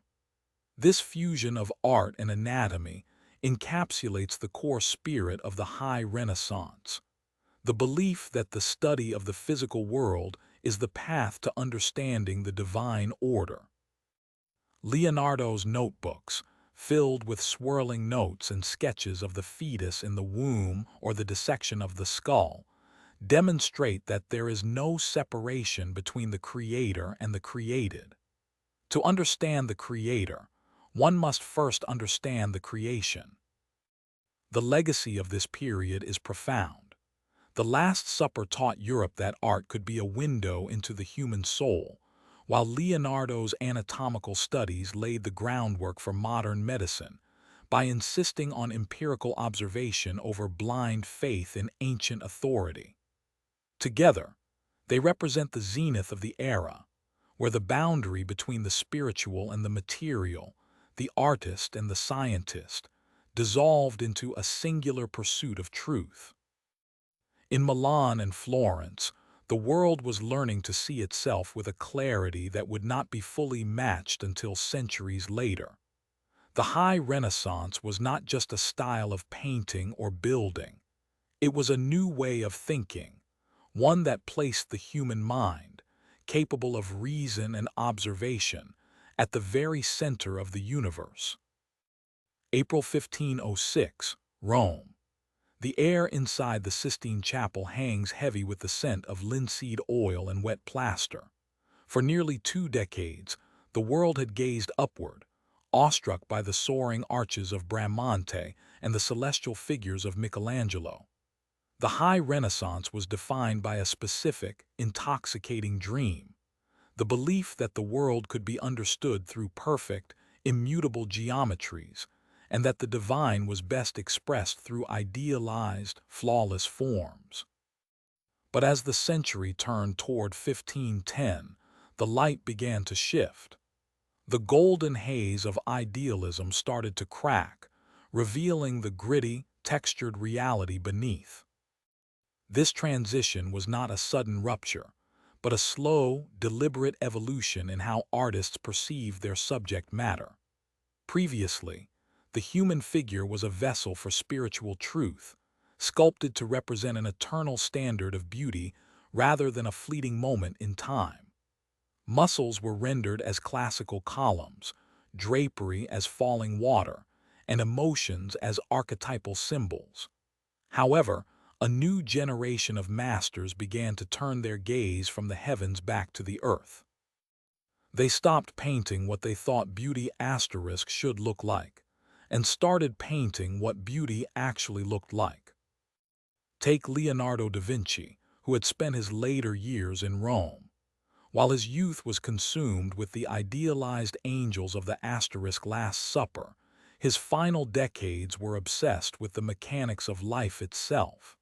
He dissected cadavers late into the night, not to draw perfect angels, but to understand the chaotic, winding paths of the digestive tract or the asymmetry of the human heart. This empirical approach seeped into his art. In works like his late paintings, faces began to show the ravages of age and the complexity of individual expression. The smooth, marble-like skin gave way to a rendering of flesh that seemed to breathe, shifting and aging. Simultaneously, in the bustling workshops of Florence and Venice, the technique of painting itself underwent a revolution that supported this new realism. The earlier masters used tempera and heavy outlines to separate forms from one another.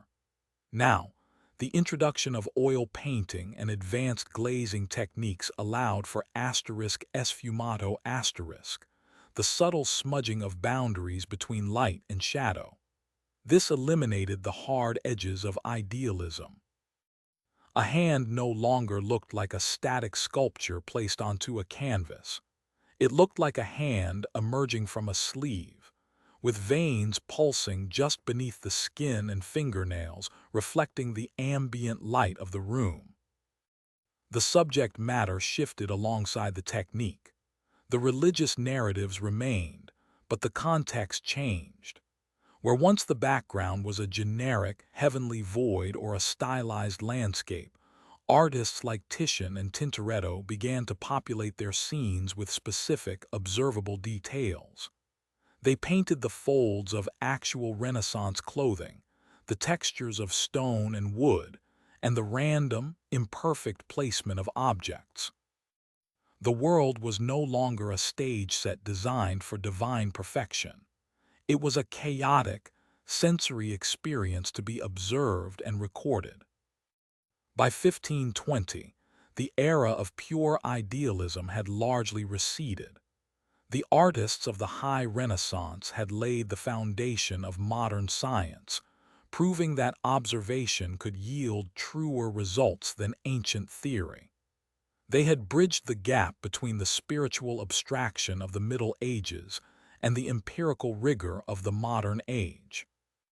This shift was crucial, for it taught the world that truth was not found in a perfect, static idea, but in the messy, complex, and undeniable reality of the physical world. As the smoke from the sack of Rome began to rise in the distance, threatening the very structures of patronage and faith, the art within had already evolved. It had stopped dreaming of perfection and started documenting life. January 24, 1440, Mainz, Germany. The year is 1440, and while the sun rises over the rolling hills of Florence illuminating the marble domes of a reborn classical world, a quiet revolution is brewing in a small German town. Here, in the heart of the Holy Roman Empire, Johannes Gutenberg is not just a craftsman. He is a visionary standing on the precipice of history. For centuries, knowledge had been a rare commodity, locked away in monastic scriptoriums, painstakingly copied by hand in ink and parchment. A single copy of a Bible could take a scribe over 2 years to complete, a laborious process that kept the church as the sole gatekeeper of literacy. But in this cramped workshop, Gutenberg is about to shatter that gate. The invention of the movable type printing press was not merely a technological upgrade. It was the catalyst that would allow the Renaissance to leap beyond the Mediterranean and take root in the cold, mist-shrouded north. Gutenberg, a master goldsmith, understood that metal could be shaped into letters. He combined this skill with the existing techniques of papermaking from China and the ink formulation from East Asia, creating a system where individual characters could be arranged, printed, and reused. By 1454, his workshop in Mainz was churning out Bibles at a rate that would have been impossible for 1,000 monks combined. The cost of a book plummeted, and suddenly, the written word was no longer an exclusive privilege of the elite. As these printed sheets began to flood the continent, they traveled up the Rhine and across the Alps, carrying with them more than just text. They carried a virus of new ideas. In Italy, the Renaissance was an internal conversation among poets, artists, and humanists. But as these printed materials crossed into the north, they acted as a bridge, connecting the artistic flourishing of Florence with the emerging intellectual centers of Germany, the Netherlands, and England. The Renaissance was no longer confined to the cradle of Roman civilization. It was spreading like wildfire. In the Low Countries, particularly in cities like Antwerp and Bruges, the arrival of the printed word coincided with the perfecting of oil paint by Jan van Eyck. The North did not simply copy the Italian style. It adapted it, infusing the classical ideals of proportion and perspective with a profound attention to light, texture, and individual emotion. The printed press allowed these northern innovations to travel rapidly, creating a feedback loop where northern realism began to influence Italian masters, and Italian theory refined northern technique. This cross-pollination created a unified, yet distinctively diverse, Renaissance culture that spanned the width of Europe. However, the impact of Gutenberg went far beyond art. The democratization of knowledge began to challenge the very foundations of medieval society. If books could be produced cheaply and quickly, why should the church hold a monopoly on scripture? This shift set the stage for the seismic events that would follow, including the Protestant Reformation. The same press that helped spread the works of Erasmus and the translations of classical texts also distributed pamphlets and critiques that would eventually fracture the Catholic Church.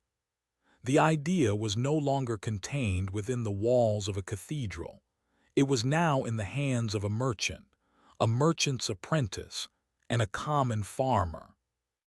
By the late 15th century, the gap between the high Renaissance of Italy and the developing spirit of the North had all but vanished.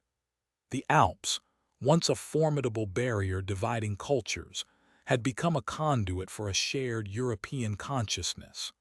The arrival of Gutenberg marked the moment when the Renaissance truly became Renaissance, a rebirth not limited to a region or a people, but a transformation of the human mind across the entire continent. The ink was drying on the page in Mainz, but the revolution had just begun to pour out into the world, ensuring that the light of humanism would never be extinguished again. March 1486, Bruges, Flanders. The air in the Low Countries was thick with the scent of canals and the quiet hum of a merchant republic rising in the shadow of Italian glory, while Florence was intoxicated by the sweeping ideals of humanism and the monumental scale of architecture. A quieter, more insidious revolution was taking place in the workshops of Northern Europe. This was not a revolution of marble or fresco, but of pigment and patience. It was here that Jan van Eyck, a master whose name would soon become synonymous with the very definition of realism, began to dismantle the limitations of medieval painting. For centuries, European artists had relied on tempera, an egg-based medium that offered speed and vibrancy but lacked depth. Tempera dried quickly, forcing the artist to build form with hard-edged layers of color. Shadows were flat, reflections were impossible to render with subtlety. The world of the painter was one of distinct planes rather than a unified space. Van Eyck looked at this limitation and saw a challenge. He turned his attention to oil, a substance known to ancient Egyptians and medieval monks, but never fully exploited for painting until now. Van Eyck's innovation was not merely the use of oil, but the perfecting of it. By developing a complex varnish made from linseed oil, he unlocked a medium capable of infinite manipulation. Unlike tempera, which demanded immediate action, oil paint remained workable for days, even weeks. This allowed the artist to apply thousands of microscopic layers, each one slightly translucent, allowing light to penetrate the depths of the canvas and reflect back through the pigment. It was a technique that demanded a new kind of discipline, one where the brushstroke itself was often invisible. The result was a visual language that felt startlingly alive. In works like the asterisk Arnolfini portrait painted around 1434, the effect is nothing short of miraculous. Look closely at the dog in the foreground. Its fur seems to breathe, each strand catching the light differently. Observe the bride's eyes or the intricate folds of the man's velvet doublet. Van Eyck did not just depict surfaces, he captured the essence of light itself. He painted the reflection in a mirror with such precision that it shows two figures standing behind the viewer, pulling the audience into the scene and shattering the boundary between the observer and the observed. This technical mastery was deeply tied to the Northern Renaissance worldview. Unlike the Italian artists who sought ideal beauty and the harmony of the divine, The Northerners, like Van Eyck, were obsessed with the tangible reality of the earthly world. They wanted to document the present moment with forensic accuracy. Every candle flame, every dust mote in a sunbeam, every gleam of gold jewelry was rendered with an almost scientific intensity. This was a reflection of the era's growing emphasis on individual experience and the tangible world. Van Eyck's influence rippled across the North, inspiring contemporaries like Rogier van der Weyden and the Master of Flamo. Their collective work established a tradition where detail was not just decoration, but a vehicle for spiritual and intellectual engagement. The perfecting of oil paint allowed the Northern Renaissance to forge a distinct path, one that would eventually bridge the gap between the mystical iconography of the Middle Ages and the empirical observation that would define the modern age. As the sun set over Bruges, the world of painting had changed forever, moving from the flat, symbolic walls of a monastery to a window into the complex, beautiful, and terrifying reality of life on Earth.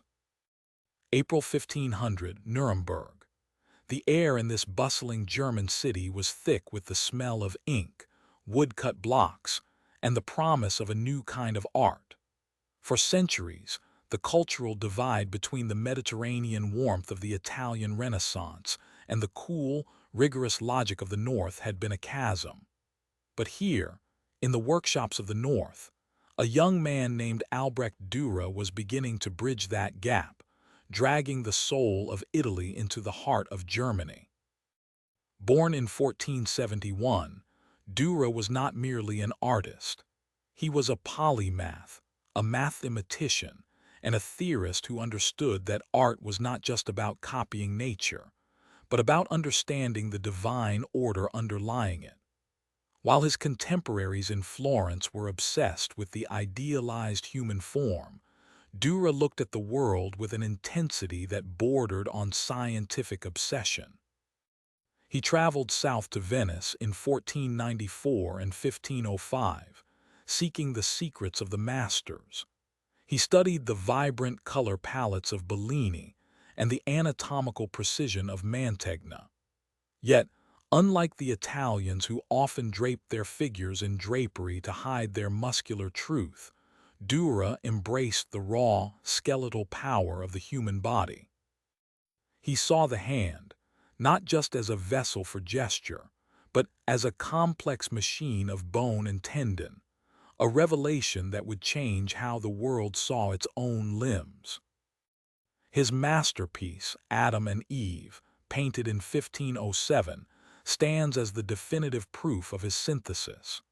In this work, Dürer fused the Italian obsession with classical proportion, and the golden ratio with the northern tradition of hyperrealistic detail. The figures are robust, anatomically correct, and painted with the earthy tones of the north, yet they possess the serene, monumental beauty of Michelangelo.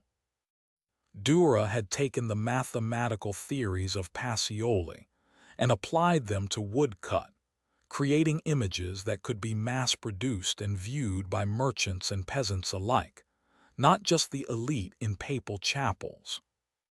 However, Dürer's genius lay not only in his brush but in his block. The woodcut allowed the Renaissance to explode beyond the walls of Italy. He traveled constantly, documenting the world with a traveler's eye. His 4 books on measurement asterisk, published in 1525, was a groundbreaking attempt to systematize art through mathematics, offering a manual that taught artists how to measure the world with precision. He introduced the concept of the universal artist, suggesting that a man should be a master of all sciences and arts, a direct echo of Leonardo da Vinci's philosophy, transplanted onto German soil. Dürer also brought the Renaissance to the common man through his printmaking. His famous series of prints, such as Melancholia I and Night, Death, and the Devil asterisk, captured the anxieties and the triumphs of the age. Melancholia I, created around 1514, is a complex puzzle of symbols, geometry, astronomy, and the tools of the intellect, reflecting the struggle of the artist in a changing world. It showed that the Northern mind was not just copying Italian styles, but was deeply engaged in their philosophical underpinnings, grappling with questions of time, knowledge, and the limits of human understanding. When Dürer died in April 1528, he left behind a legacy that had fundamentally altered the trajectory of European art. He had proven that the Renaissance was not an Italian phenomenon confined to the sun-drenched streets of Rome or Florence. By marrying the structural rigor of the North with the aesthetic grandeur of the South, he created a new visual language that would dominate the continent for centuries. He was the bridge, ensuring that the light of the rebirth would illuminate the dark corners of Northern Europe, transforming the region from a follower of styles into a creator of its own unique, intellectual, and visually stunning Renaissance. 1517, Wittenberg, Germany. On this crisp autumn morning, Martin Luther nailed his 95 Theses to the church door, an act that would soon ignite a fire burning brighter than any candle lit in a cathedral. While the spark of the Reformation was theological, its aftermath would fundamentally fracture the artistic and intellectual landscape of Europe, steering it away from the unified idealism of the Italian High Renaissance and toward a gritty, introspective realism that would define the next 4 centuries. In the North, where the printing press had already democratized scripture, the visual arts underwent a radical transformation. The focus shifted from the divine perfection of the Italian masters to the tangible reality of human suffering and spiritual conviction. Artists like Lucas, Cranach the Elder, and Albrecht Dürer found their patrons not in the opulent courts of popes and dukes, but in the burgeoning middle classes and the newly formed Protestant congregations. Where the South celebrated the harmony of the cosmos and the idealized human form, the North began to explore the interiority of the soul. Portraits became less about displaying status and more about revealing character. Landscapes were no longer mere backdrops, but subjects of profound contemplation, reflecting the biblical notion that creation is a testament to God's power. Yet this shift was not merely aesthetic. It was a direct confrontation with authority. The Reformation shattered the monopoly of the Catholic Church on religious imagery, sparking the iconoclastic controversy. In radical Protestant circles, particularly in England and the Netherlands, the very act of painting a saint or depicting the Last Judgment was viewed with suspicion, seen as a lure back to idolatry. This tension forced artists to navigate a dangerous tightrope.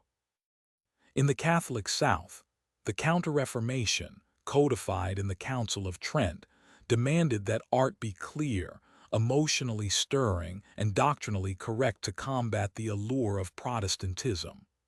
The result was a surge of dramatic Baroque imagery, tears of Saint Monica, the bloody flagellation of Christ, designed to evoke visceral piety and reinforce Catholic dogma. However, the most profound impact of the Reformation on thought was the dismantling of the Aristotelian worldview that had underpinned medieval and early Renaissance philosophy.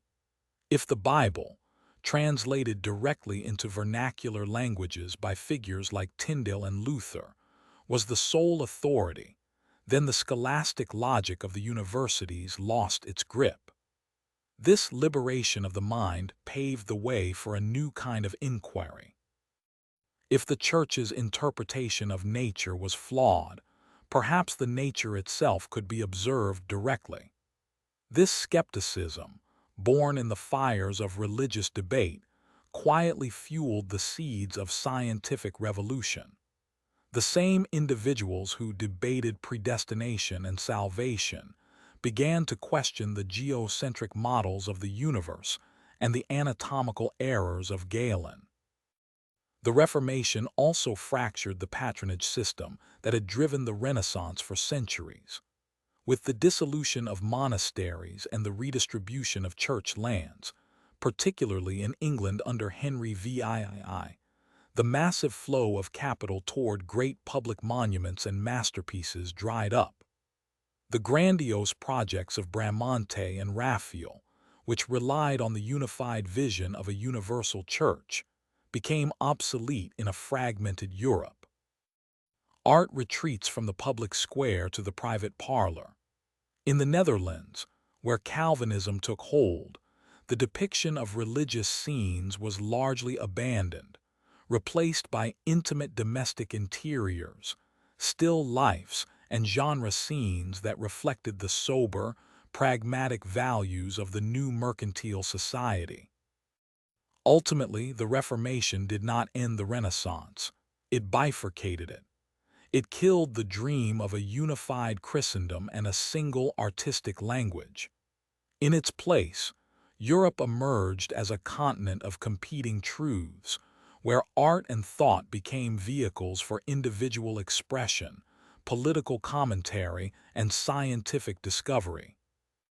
The fear of heresy that once paralyzed the mind now became the engine of inquiry, driving humanity to look outward at the stars and inward at the self, forever changing the trajectory of human history. 1557, London.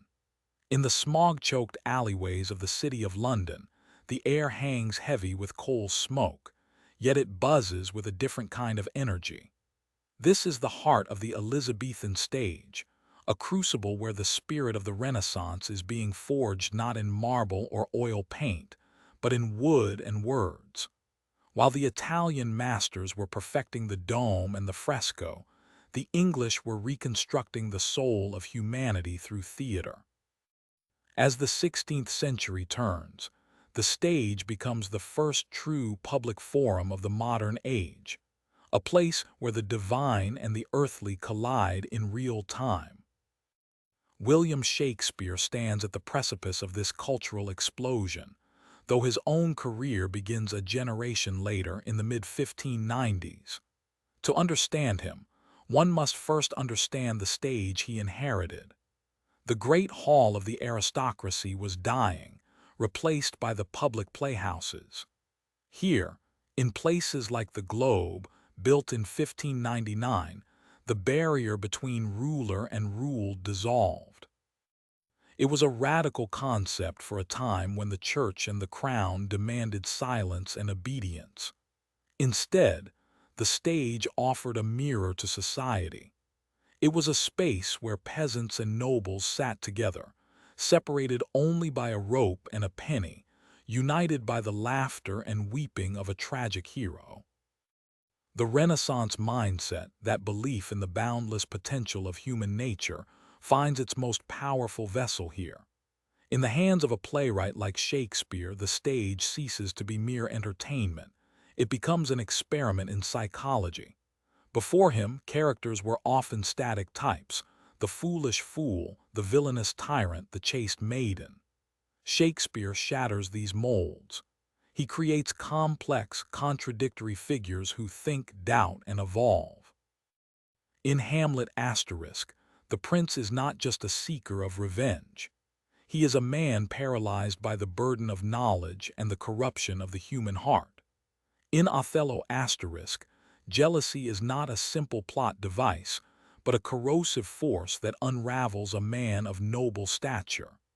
These are not just stories of kings and queens. They are stories of every man, written with a psychological depth that was unprecedented in English literature. The language itself undergoes a metamorphosis. The rigid structures of Middle English give way to a fluid, vibrant vernacular that captures the full spectrum of human experience. Shakespeare invents thousands of new words and phrases that are still part of our daily lexicon today. He utilizes the full power of the English tongue, bending it to fit the rhythm of iambic pentameter, creating a musicality that elevates the spoken word to the status of poetry. This linguistic innovation reflects the broader Renaissance belief in the power of reason and the dignity of the individual mind to create beauty. Yet this flourishing occurs amidst the shadow of religious turmoil. The Elizabethan stage exists in a delicate political tightrope. The Queen, Elizabeth I, is the goddess of the state, and the theater must walk a fine line between flattery and subversion. Plays are censored.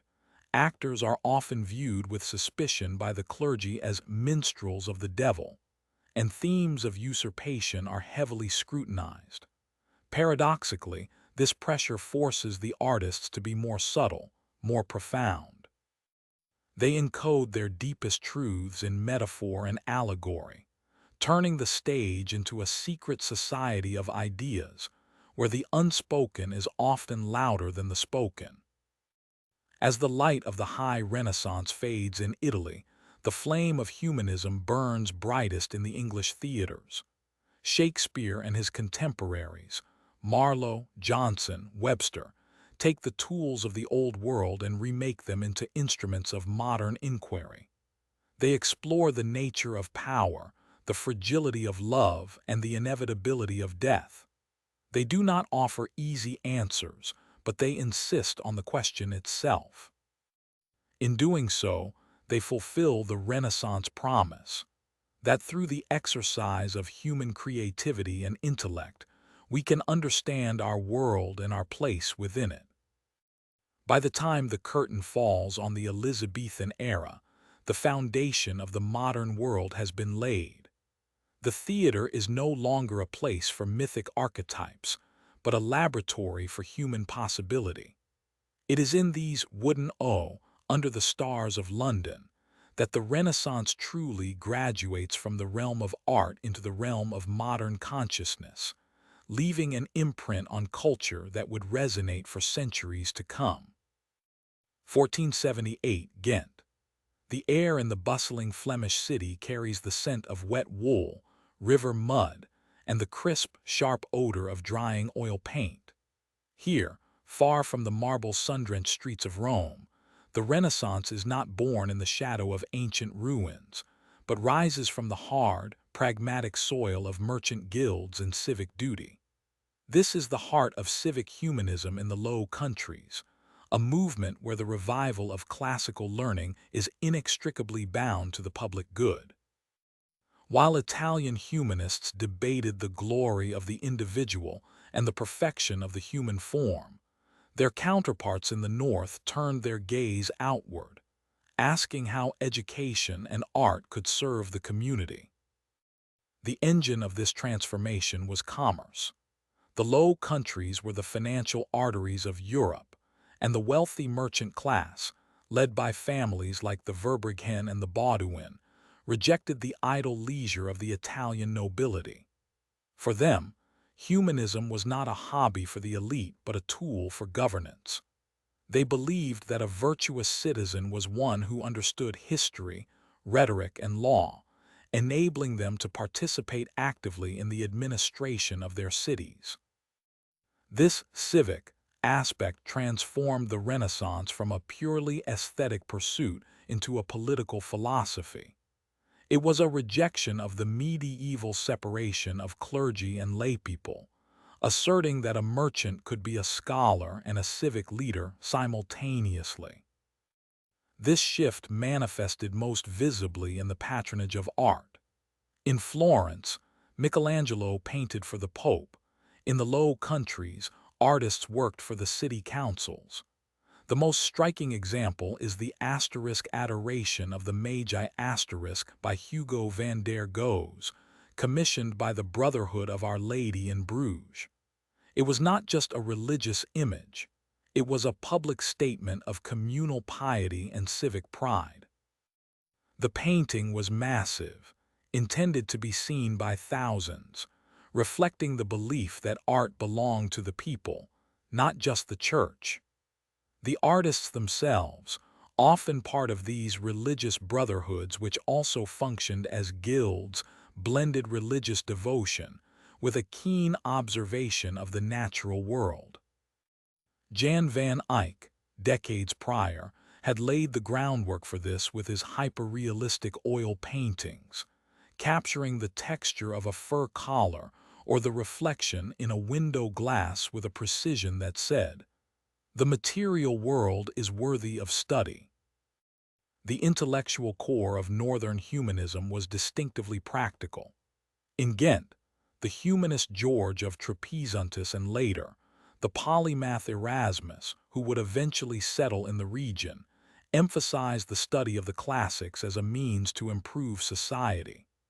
Erasmus, though based in the Low Countries, became the voice of this entire movement, championing a philosophy of the Christian that focused on inner piety and ethical living rather than scholastic debates.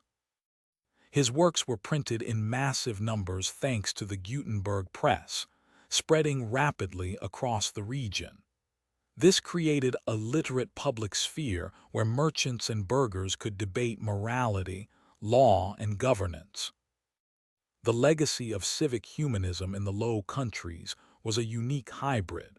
The intellectual rigor of the South combined with the industrial and commercial vitality of the North. It produced a society that valued education, not as a path to divine grace alone, but as a necessity for a functioning republic.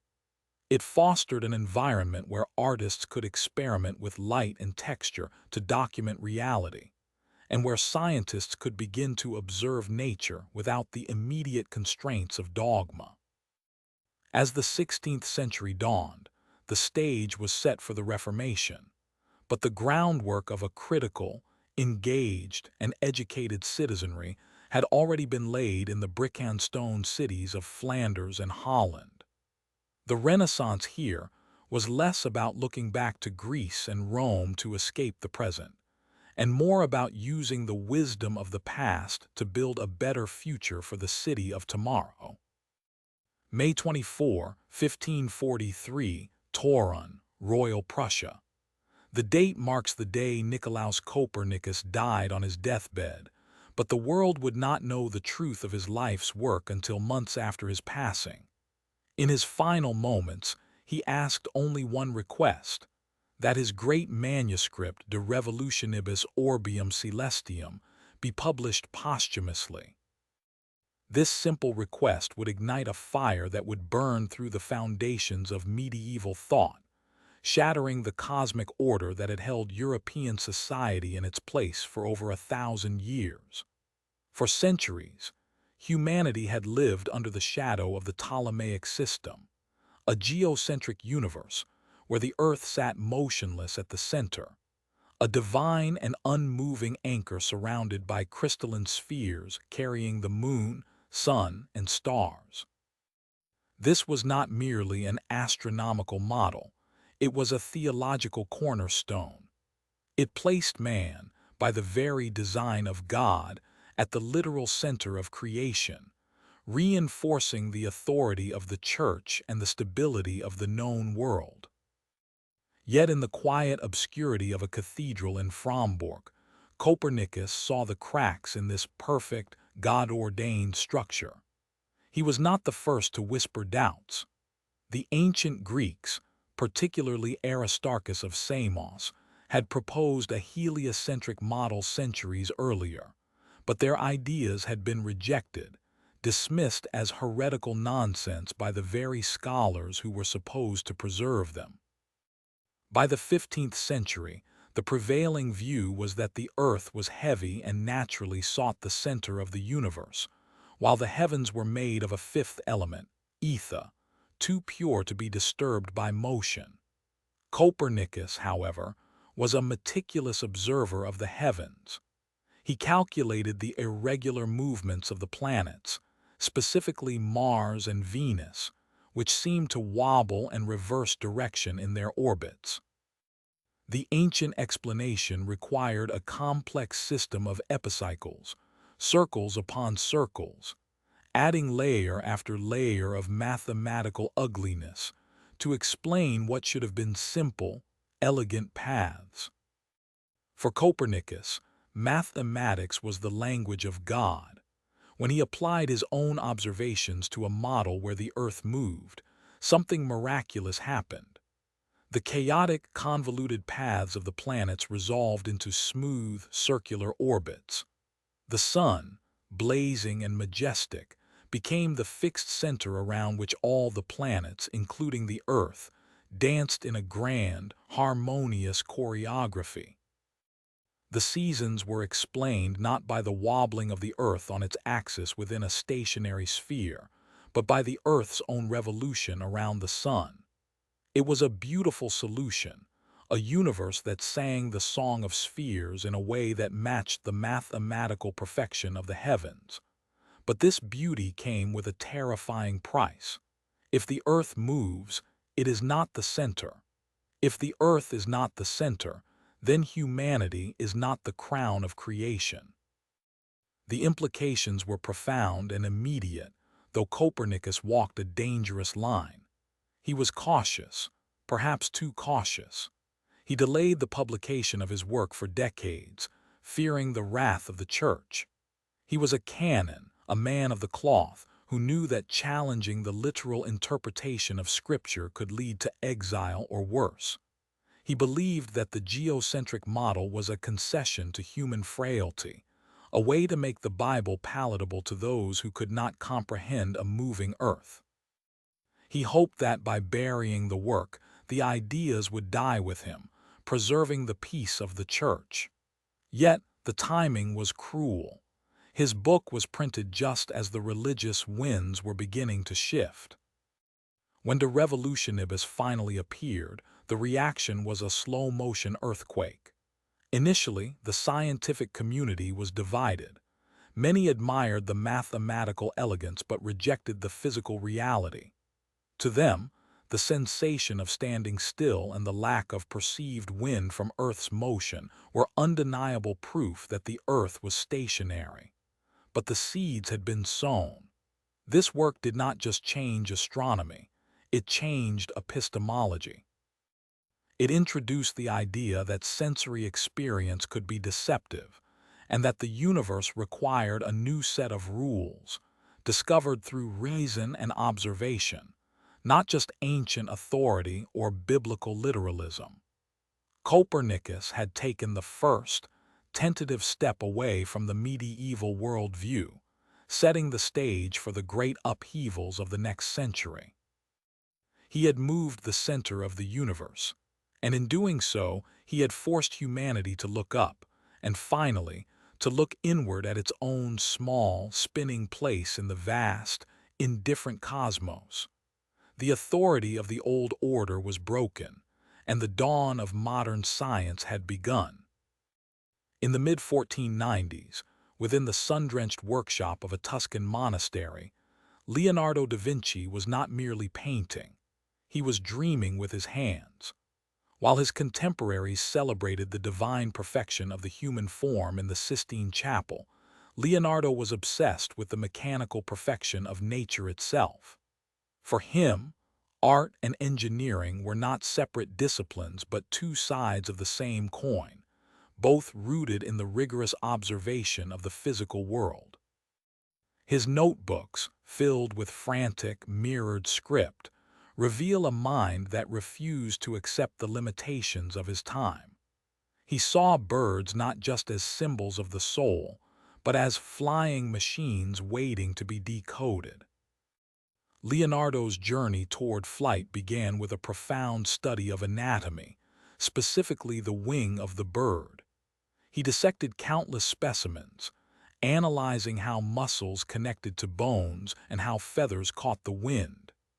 He understood that flight required more than just flapping. It required an understanding of air resistance, lift, and the subtle interplay between gravity and momentum.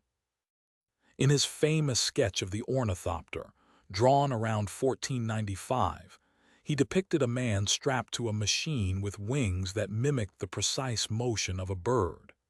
He theorized that if a man could flap his wings in the correct rhythm, he could achieve sustained flight. It was a radical idea, one that challenged the Aristotelian dogma that heavy objects like men could never rise. Yet Leonardo's engineering ambitions extended far beyond the skies. He was a man of the earth, designing machines to conquer terrain and manipulate water. His concept of the flying machine was often paired with his designs for armored vehicles and war machines. He envisioned a tank-like vehicle equipped with rotating gun turrets, powered by a system of gears and chains, a precursor to modern combat engineering. He designed tanks with caterpillar tracks, believing that a single wheel would cause the vehicle to sink into mud. These were not abstract fantasies, but practical solutions to the problems of his era: how to move armies efficiently, how to defend cities, and how to control the chaotic forces of nature. His most ambitious projects, however, were hydroengineering marvels intended to solve the logistical nightmares of the Italian city-states. In Milan, he proposed a system of aqueducts to feed the city with fresh water, drawing from distant lakes, and using gravity to distribute it through a network of pipes.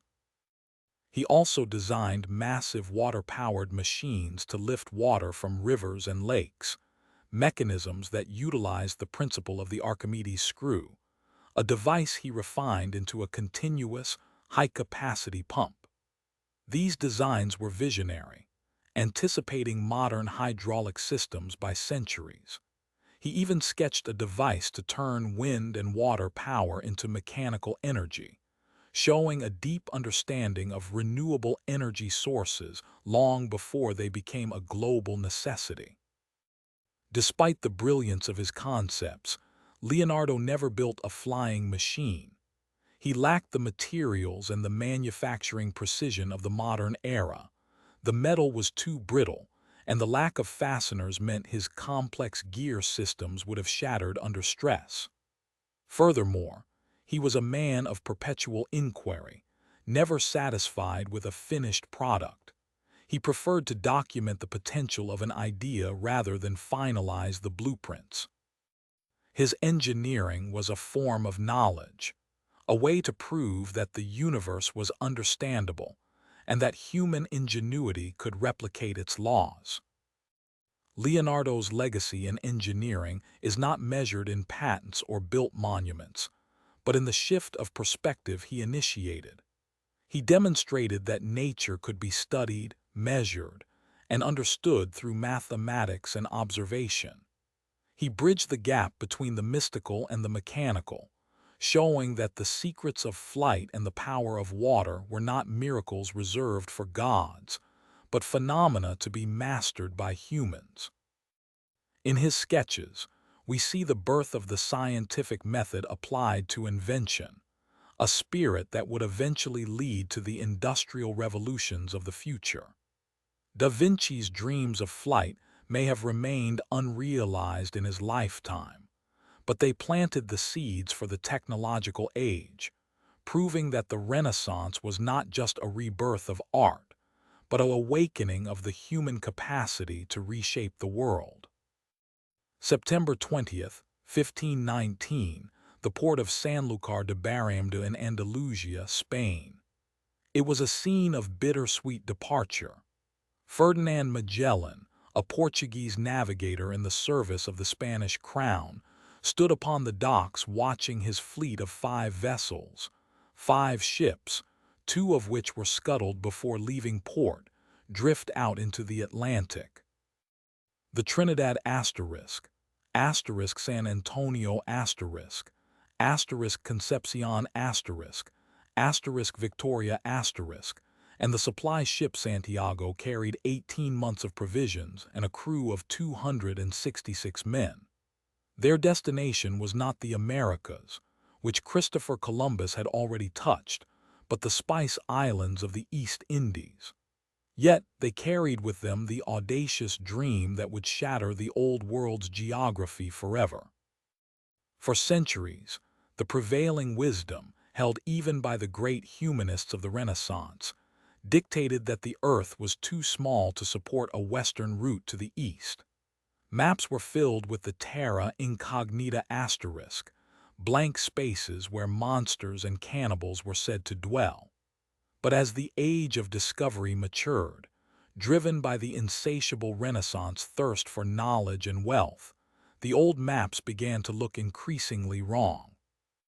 Magellan's fleet sailed south, hugging the coast of South America, searching for a passage through which the Atlantic might meet the Pacific. They entered the mouth of the Paraná River, then turned back, venturing further south into the treacherous, storm-lashed waters of the Southern Ocean. On October 8, 1520, after months of brutal storms and dwindling hope, a slender channel appeared. The crew named it the Strait of All Saints. As the ship squeezed through the narrow, rocky passage, the mood shifted from despair to electric disbelief. Beyond the strait lay a vast, calm ocean stretching to the horizon under a different sky. Magellan christened it the South Sea or the Pacific, a name that would forever alter human perception of the globe. The name itself was an irony. It was a sea of storms in reality, yet to the eyes of these explorers, it was a sanctuary of peace compared to the tempests they had endured. The voyage across the Pacific was a trial by endurance. Rats were eaten, leather belts chewed to make shoes, and men drank their own urine. Disease and scurvy took a heavy toll, reducing the crew to a skeleton of the original 266. By the time they sighted land, what is now Guam, then the Philippines, the survivors were barely alive. This was not the triumphant discovery of a new continent, but the grueling conquest of distance itself. Magellan's ultimate goal, the Moluccas, was finally reached in 1521. He succeeded in securing spices, but his journey ended in tragedy when he was killed in a skirmish with local chieftains in Cebu. He died believing he had found the way to the east, unaware that he had actually circumnavigated the world.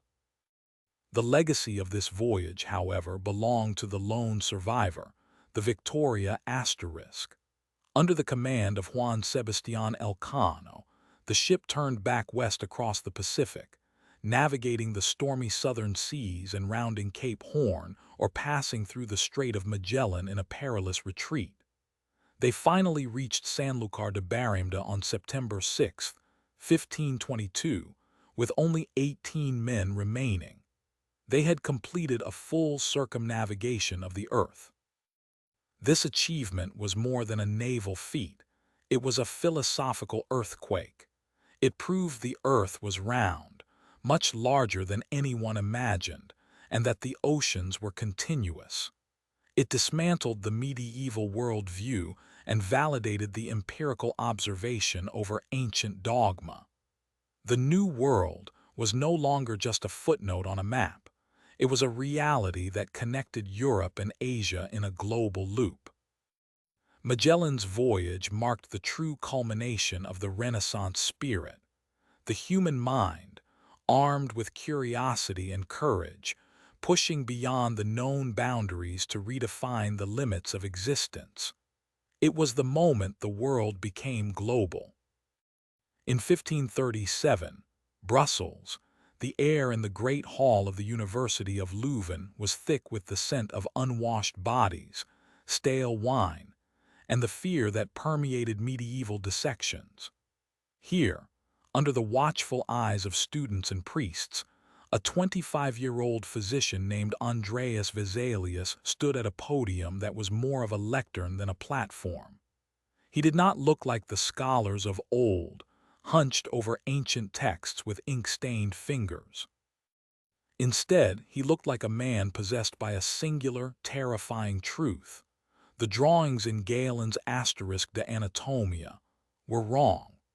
For over a millennium, The medical establishment had taught Europe to dissect the human body based on the anatomy of an ape and a Barbary macaque, attributed to the 2nd century Greek physician Galen.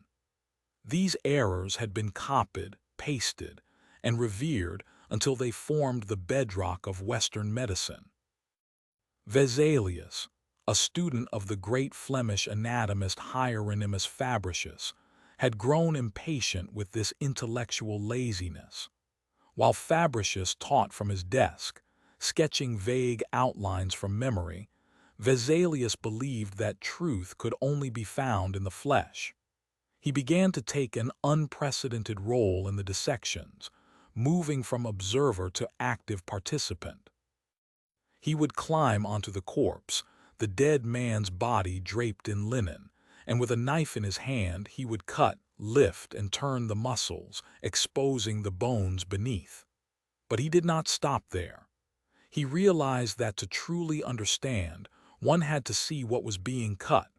So he had his students climb onto the dissecting table as well. This act of inclusion was revolutionary in itself. The students were no longer passive recipients of dogma. They were witnesses to the physical reality of their own nature. Vesalius encouraged them to point out discrepancies between what they saw and what the textbook said.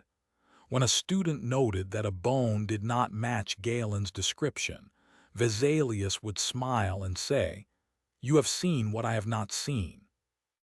This moment, occurring in the dimly lit room of Leuven, marked the birth of empirical observation in medicine. The authority of the ancient sage was being challenged by the naked evidence of the present. The culmination of this rebellion arrived in 1543, published in Basel, Switzerland. The book was titled De Humani Corporis Fabrica *, or On the Fabric of the Human Body *. It was not merely a medical text, it was a masterpiece of high Renaissance art. The illustrations, created by the artistician's pupil, Jan van Kalkar, were breathtaking. They depicted the human form with such dynamism, proportion, and beauty that they transformed the study of anatomy from a grim, scientific chore into a celebration of human potential. The figures were not static skeletons, but living, moving bodies, often posed in dramatic, almost athletic stances that revealed the intricate relationship between muscle, bone, and tendon. The impact of the Fabrica was immediate and explosive. It forced the medical community to confront the uncomfortable reality that their foundational knowledge was flawed. While the Church initially tolerated the work, viewing it as a necessary evil for healing, the implications were profound. Vesalius had demonstrated that nature could be understood only through direct observation and experimentation, not through the blind reverence of ancient authority. This methodological shift laid the groundwork for the scientific revolution. It broke the chain of deference to the past and empowered the individual to question, to test, and to discover.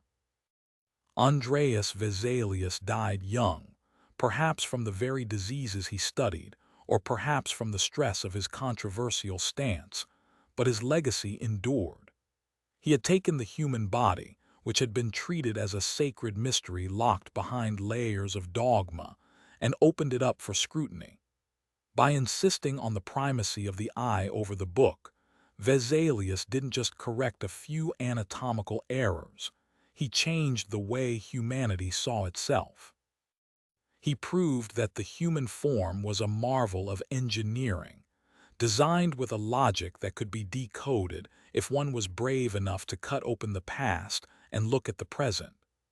In doing so, he bridged the gap between the art of the Renaissance and the science of the modern world, ensuring that the study of life would forever be rooted in the reality of the flesh. August 1609, Padua, Italy. The air buzzed with the quiet hum of university lectures, but beneath the surface, A revolution was brewing in the hands of a single man. Galileo Galilei, a mathematician and philosopher who had recently left the safety of the university to teach at the court of Florence, stumbled upon a chance encounter that would shatter the cosmos as the ancients knew it. He observed a Dutch spectacle maker, Hans Lippershey, with a crude tube that magnified distant objects. Realizing the potential, Galileo did not merely copy the design, he perfected it. By August of that year, he had constructed a telescope of his own, magnifying objects 3 times, and by the autumn he had pushed the limits to 10 times. Within weeks, the world was not just looking at the sky differently. It was seeing it for the first time with clarity. Galileo pointed his instrument at the moon, revealing a rugged, cratered landscape that defied the Aristotelian dogma of perfect, unblemished celestial spheres. He turned his gaze to the constellations of Jupiter, discovering 4 tiny stars dancing around the giant planet. These were not wandering lights, but moons, proof that something other than the Earth could hold its own satellite.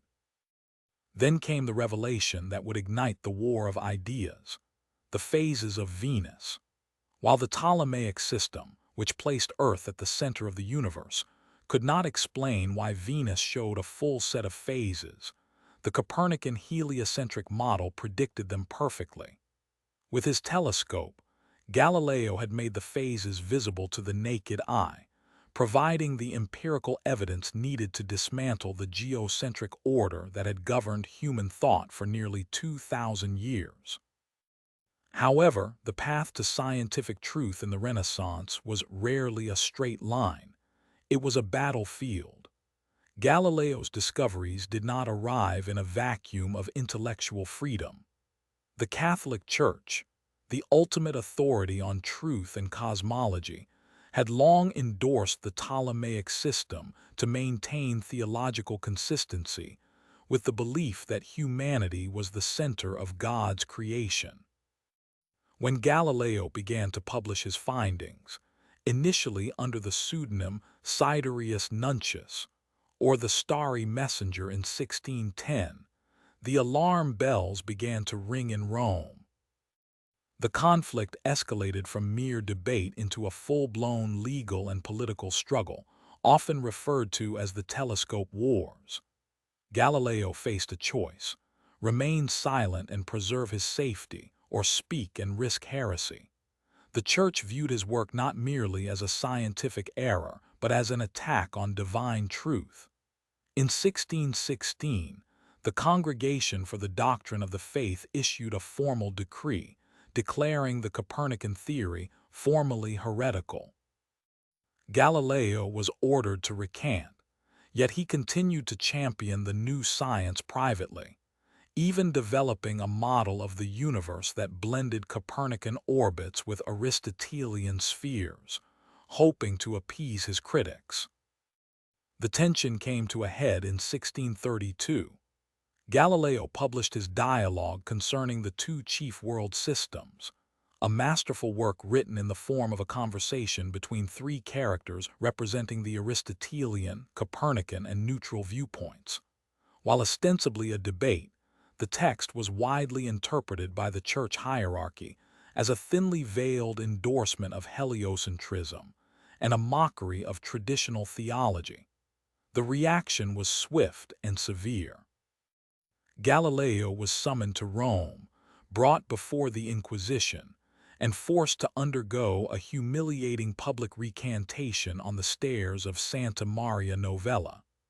He was sentenced to life imprisonment, though he was ultimately allowed to house arrest in Arcetri, near Florence, for the rest of his days. Yet the war was not lost by the victor. The seeds Galileo had planted could not be uprooted. The empirical evidence he gathered with his telescope had fundamentally altered the human perception of reality. By proving that the senses could be trusted, and that the universe was vast and governed by mathematical laws, Galileo had bridged the gap between the Renaissance spirit of inquiry and the dawn of the scientific revolution. He died in 1642, blind and confined, but his legacy remained undeniable. The telescope he built had won the war for knowledge, ensuring that the future of humanity would look up at the stars not with fear or myth, but with the promise of discovery. August 1492, the rocky coast of Punt Nihuat, off the shores of present-day Haiti. For Christopher Columbus, this moment marked the end of a desperate gamble and the beginning of a seismic shift that would redefine the human experience. While the previous chapters have celebrated the rebirth of art, the precision of anatomy, and the revolution of astronomy within the confines of Europe, the true engine of the Renaissance's later stages roared outside these borders. It was the age of discovery, a period where curiosity collided with commerce, transforming a local European Renaissance into a truly global phenomenon. The Renaissance had begun as a cultural movement in Florence and Rome, but the printing press and the humanist drive for knowledge created an insatiable thirst for what lay beyond the known world. Navigators were no longer just exploring for God or gold. They were driven by a new scientific spirit, armed with better astrolabes and the magnetic compass, seeking to map the edges of the world.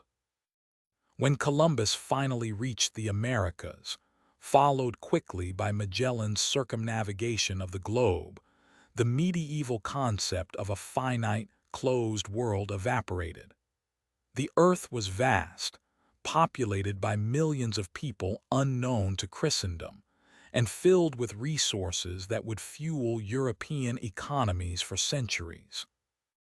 This global exchange was nothing short of revolutionary. It was the catalyst for the transition from a feudal, agrarian society to a mercantile, industrial powerhouse. The influx of silver from the mines of Potosi in Peru flooded European markets, causing a price revolution that destabilized old hierarchies and empowered new merchant classes. The Renaissance humanist, who had previously studied the classics in the quiet of a monastery, now stood on the bridge of a ship, confronting the reality of an interconnected world. Maps that once depicted the world as a static, divinely ordered sphere began to transform into dynamic charts of trade routes, colonization efforts, and cultural collision.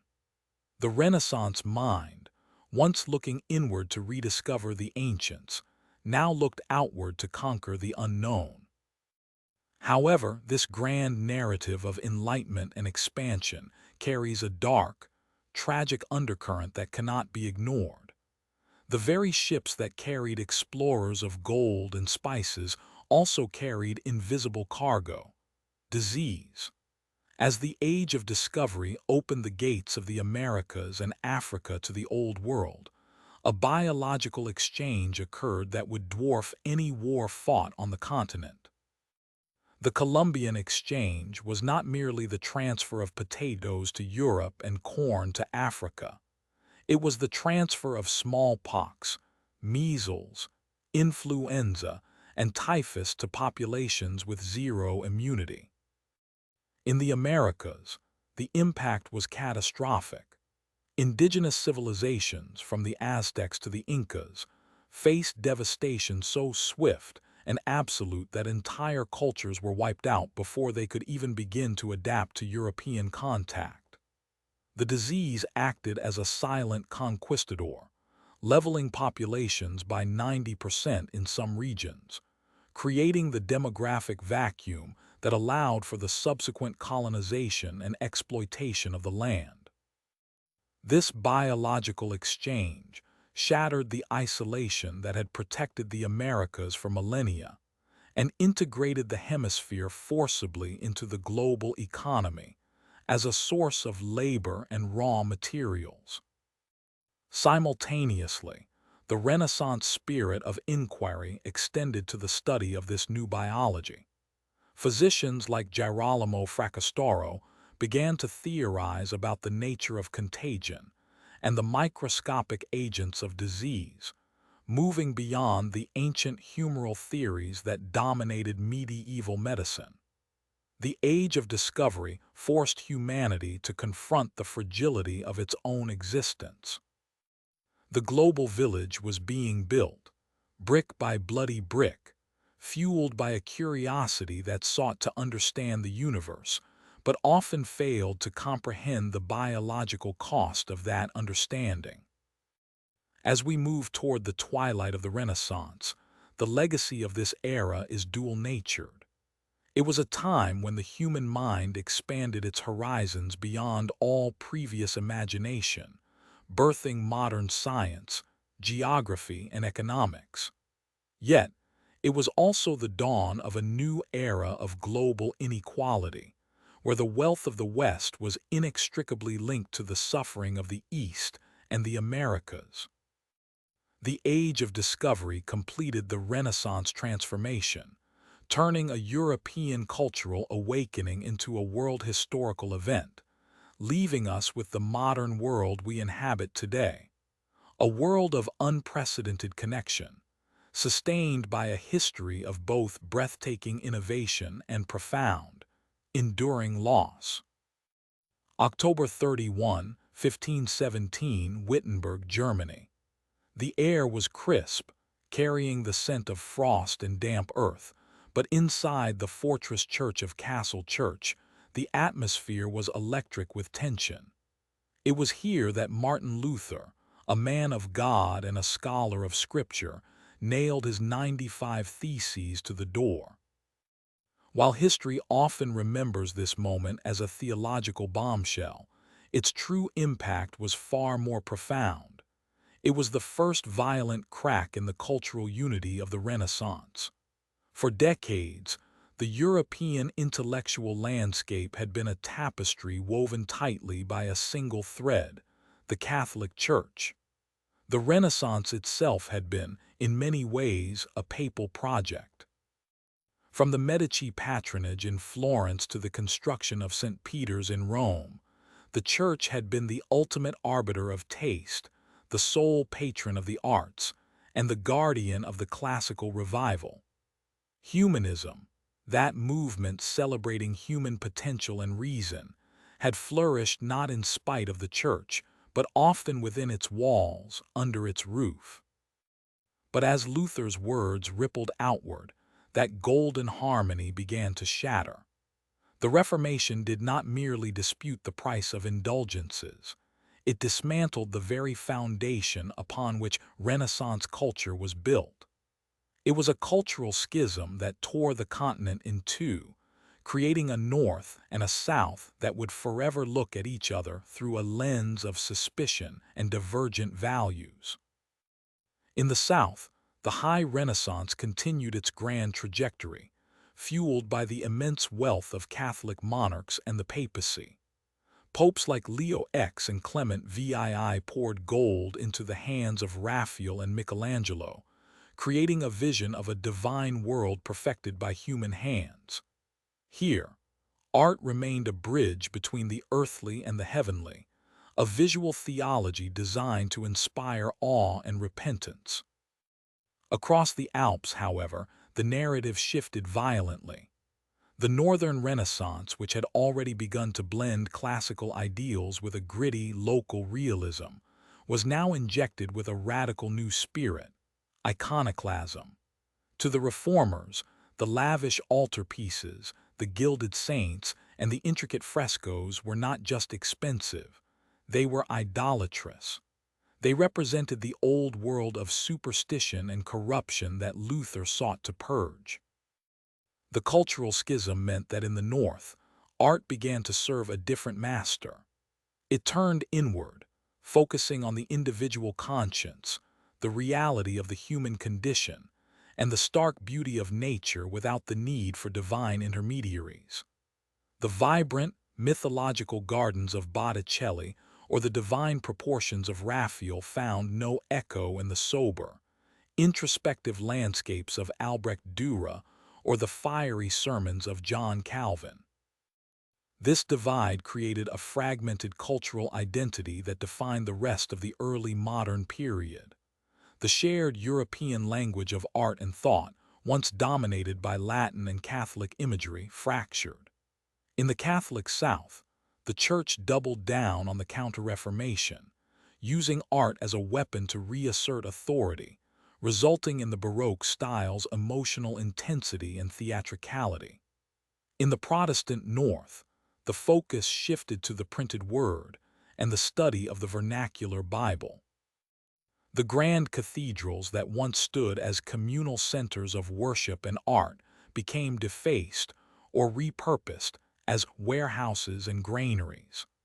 The light that had illuminated the Renaissance through the lens of the divine began to filter through the cracks of individualism. As the 16th century wore on, the Renaissance could no longer claim to be a singular, unified movement. It became a battleground. The great symphonies of human achievement were interrupted by the dissonance of religious war. The cultural schism forced artists, thinkers, and patrons to choose sides, or worse, to navigate a perilous middle ground where their work was judged not just for its beauty, but for its orthodoxy. The unity of the age was broken, replaced by a complex, often hostile dialogue between the sacred and the profane. Yet, from this fracture, a new world emerged. The rigid hierarchies of the old order were challenged, paving the way for the scientific revolutions and the rise of national identities that would ultimately lead us into the modern era. The Reformation did not end the Renaissance. It shattered its mirror, reflecting back a world that was no longer whole, but undeniably complex. May 6, 1527, Rome. The Eternal City, once the heartbeat of classical antiquity and the epicenter of humanist thought, suddenly found itself besieged not by the barbarians of the ancient past, but by the very armies it had helped legitimize. Under the chaotic command of Charles V's imperial forces, a mercenary army known as the Lanzknecht breached the walls. These were soldiers from Germany, Switzerland, and Italy, paid in promises that dissolved into looting. When the gates fell, the city was not merely attacked, it was consumed. For weeks, Rome burned. Churches were stormed, altars smashed, and the Vatican itself became a slaughterhouse. Pope Clement VII, hiding in the Castel Sant'Angelo, watched helplessly as the light of the high Renaissance flickered and nearly extinguished in the mud and blood of the streets below. This catastrophic event marked a definitive turning point, severing the umbilical cord between the church and the artistic genius that had defined the era. For the high Renaissance to have existed as we know it, a specific ecosystem was required: the patron. The Pope was not just a spiritual leader but the ultimate client, the wealthiest commissioner of art in Christendom. With the sack, the papal treasury was stripped, the Pope's prestige was shattered, and the financial capacity to commission Michelangelo, Raphael, or Bramante vanished overnight. The great projects of St. Peter's Basilica were stalled, unfinished, and left to rot. The harmony and idealism that characterized the work of the high masters were abruptly replaced by a desperate scramble for survival and a shift toward defensive, often grim, artistic expression. The psychological impact on the artistic community was even more devastating than the physical destruction. The Renaissance had flourished on the confidence of a stable, prosperous church state that believed art was a divine vocation capable of bridging heaven and earth. The sack proved that this divine protection was an illusion. The safety of the artist was gone. Florence, though spared the direct violence, felt the tremors of the disaster. The Medici family, already weakened by political maneuvering and exiles, lost their primary source of ecclesiastical support. Lorenzo de' Medici's grandson, Giuliano, was killed in the chaos, and the dream of a Florentine empire receded into the mists of history. In the aftermath, the flow of gold stopped. Northern European rulers, wary of the instability and the Catholic Church's apparent vulnerability, began to look elsewhere for their cultural centers. Patronage did not disappear entirely. It merely fractured and migrated. It moved from the singular, overwhelming focus of the papacy to a more fragmented landscape of individual princes and merchant families who could no longer afford the colossal, idealistic masterpieces of the past. The era of the High Renaissance, with its perfect proportions and serene divinity, ended not with a whimper but with a scream of betrayal. The artists who survived the trauma were forced to adapt. The grand, optimistic vision of the world gave way to a more pragmatic, often darker realism. The focus shifted from the sublime to the functional, from the spiritual to the political. The sack of 1527 was the violent punctuation mark that ended the dream of the Renaissance as a unified, golden age. It was the moment the dream collided with the harsh reality of power, war, and human fallibility. The city was rebuilt, the popes returned, and art continued, but the specific alchemy that had transformed Italy into the cradle of a new world view was broken. The age of perfect harmony was over, replaced by the turbulent, complex, and fragmented dawn of the modern era. March 19, 1527, Rome, Italy. The air was thick with the scent of charred wood, rotting flesh, and the unwashed bodies of thousands of soldiers. This was the sack of Rome, a catastrophic event orchestrated by the mutinous troops of Charles V that shattered the illusion of papal invincibility and effectively killed the High Renaissance as a political force. The Pope fled into the countryside, and the Eternal City, once the beacon of humanist civilization, lay in ruins. But amidst the rubble, a new political reality was crystallizing. The chaotic fragmentation that had defined the Italian city-states for centuries was ending, not through the harmonious balance of power, but through the crushing weight of centralized authority. For the first half of the era, the Renaissance had thrived in the crucible of competition. Florence, Venice, Milan, and Naples were republics or oligarchies, where wealth was concentrated in the hands of merchant guilds and banking families like the Medici. These city-states operated with a degree of republican liberty, albeit often manipulated by powerful families who held the reins of government.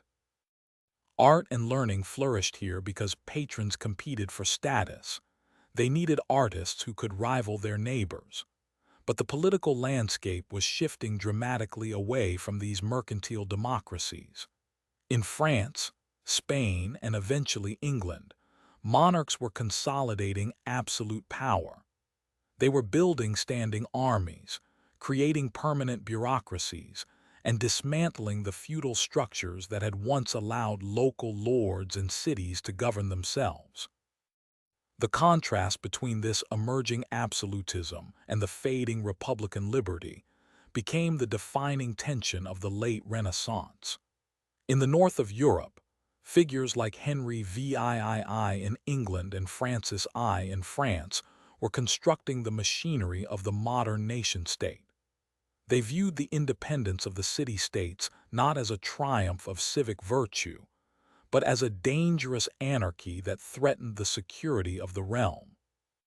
For these new monarchs, the Renaissance artist and thinker was no longer a servant to a local guild or a pope, but a subject of the king. The patronage system changed from a horizontal network of equals competing for glory to a vertical hierarchy, where all creative output was meant to glorify the singular, divine-like authority of the monarch. This shift had profound consequences for the intellectual spirit of the age. Republican liberty had fostered an environment of debate, where humanists could question the church and the state, as long as they remained within the bounds of civic duty. Absolutism, however, demanded unity of thought and action. The centralization of power meant that dissent was no longer just a local dispute. It was a threat to the stability of the entire kingdom. The Reformation, which had already begun to fracture religious unity, was now reinforced by political absolutism. Kings claimed the title of defender of the faith, not to protect individual conscience, but to enforce a state religion that suppressed all other voices. As the 16th century drew to a close, the vibrant, polyphonic music of the early Renaissance gave way to a more monolithic, powerful sound. The city-states of Italy slowly withered under foreign domination or internal strife, unable to compete with the sheer military might of the emerging absolutist powers. The dream of the independent citizen, the man who shaped his own destiny through commerce and civic engagement, began to retreat before the rising tide of the sovereign state. This was not merely a change in government. It was a fundamental reordering of society, where the individual was subsumed by the state. The legacy of this transition was a world that would soon be ready for the Enlightenment, a time where reason would eventually challenge the very absolutist powers that had crushed the republican fires of the Renaissance. June 1527, Rome. The air once filled with the scent of fresh plaster and the chanting of choirs performing the High Mass in St. Peter's Basilica, but today it smells of rot, unwashed bodies, and the copper tang of fear. This is the moment the Renaissance gasps for air, choking on the very forces that had seemingly propelled it to its zenith.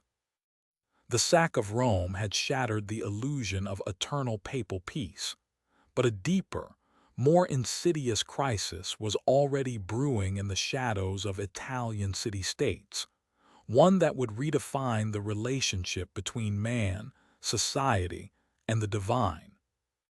To understand the magnitude of this upheaval, we must rewind a decade. It began in 1624, not in a single catastrophic event, but as a creeping shadow across the trade routes of the North.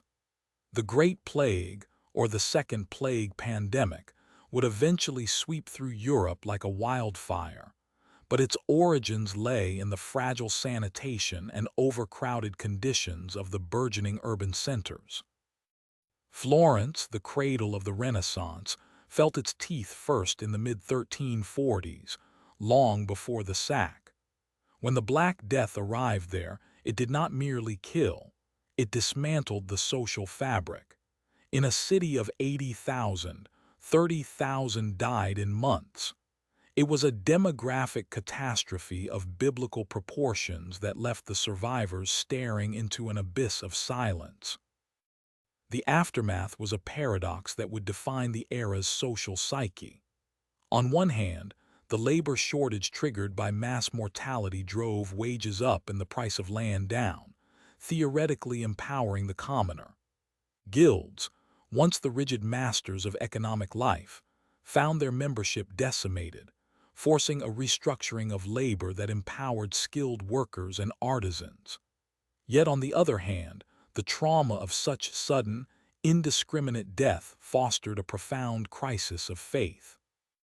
If the gods could not protect their chosen city, what was the point of piety? The traditional medieval worldview, where suffering was a guaranteed ticket to salvation, cracked under the weight of empirical horror. When the plague spared the pious and struck down the charitable theodicy, the attempt to reconcile human suffering with divine goodness collapsed. This spiritual rupture fueled a surge in social upheaval that would ripple through the centuries.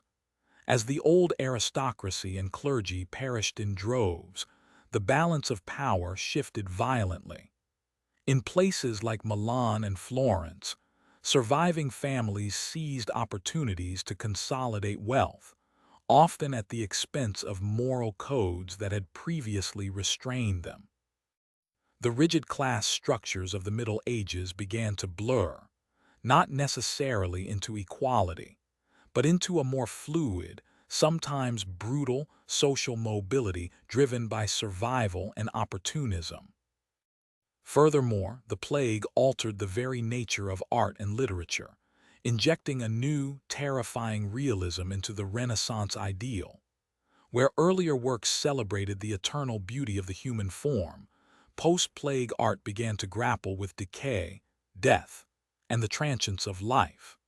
The concept of asterisk memento mori became ubiquitous, a constant reminder that all earthly glory, including the grandest cathedrals and the most brilliant intellects, was fleeting. This existential dread did not end the Renaissance. Rather, it twisted its trajectory. It forced humanity to look inward, to question authority not just religiously, but scientifically and socially. The fear of the unknown birthed the scientific method as a means of control, while the breakdown of traditional hierarchies laid the groundwork for the political revolutions of the coming centuries. The plague and the subsequent social upheaval were not merely historical footnotes. They were the crucible in which the modern world was forged. By shattering the complacency of the medieval order, the disease inadvertently created the conditions necessary for the explosion of human potential that characterized the High and Northern Renaissances. It was in the ashes of the dead that the seeds of a new, more skeptical, and more resilient society took root, proving that the human spirit, for all its fragility, possesses an uncanny ability to rebuild itself from the ruins. April 1600, Florence, Italy. The city, once the vibrant heartbeat of the Renaissance, now stands as a quiet museum of its own making. The grand patronage of the Medici family has faded into memory, replaced by the rigid structures of absolutism and the shadow of religious division. Yet, as we look back from this vantage point, the question looms large. Did the Renaissance simply die, or did it evolve? Was the path from the idealized studios of Florence to the radical laboratories of the Enlightenment a clean break, or was it a seamless continuum of unbroken inquiry? To understand this transition, we must first dismantle the myth of the Dark Ages that supposedly separated the two eras. While the 16th century was indeed a period of turmoil, marked by the sack of Rome in 1527, the devastation of the plague, and the cultural schism of the Reformation, it was not a vacuum. Instead, it was a crucible. The Renaissance humanists who first looked up from the divine to the human did not stop their gaze when the Reformation began. They merely redirected their critical lens. The same curiosity that allowed Da Vinci to dissect a cadaver in Florence also empowered Vesalius to challenge ancient medical dogmas in Padua. The shift from theocentric to anthropocentric thinking did not vanish with the fall of the High Renaissance. It deepened, moving from an appreciation of human potential to a rigorous examination of natural law. Consider the trajectory of science.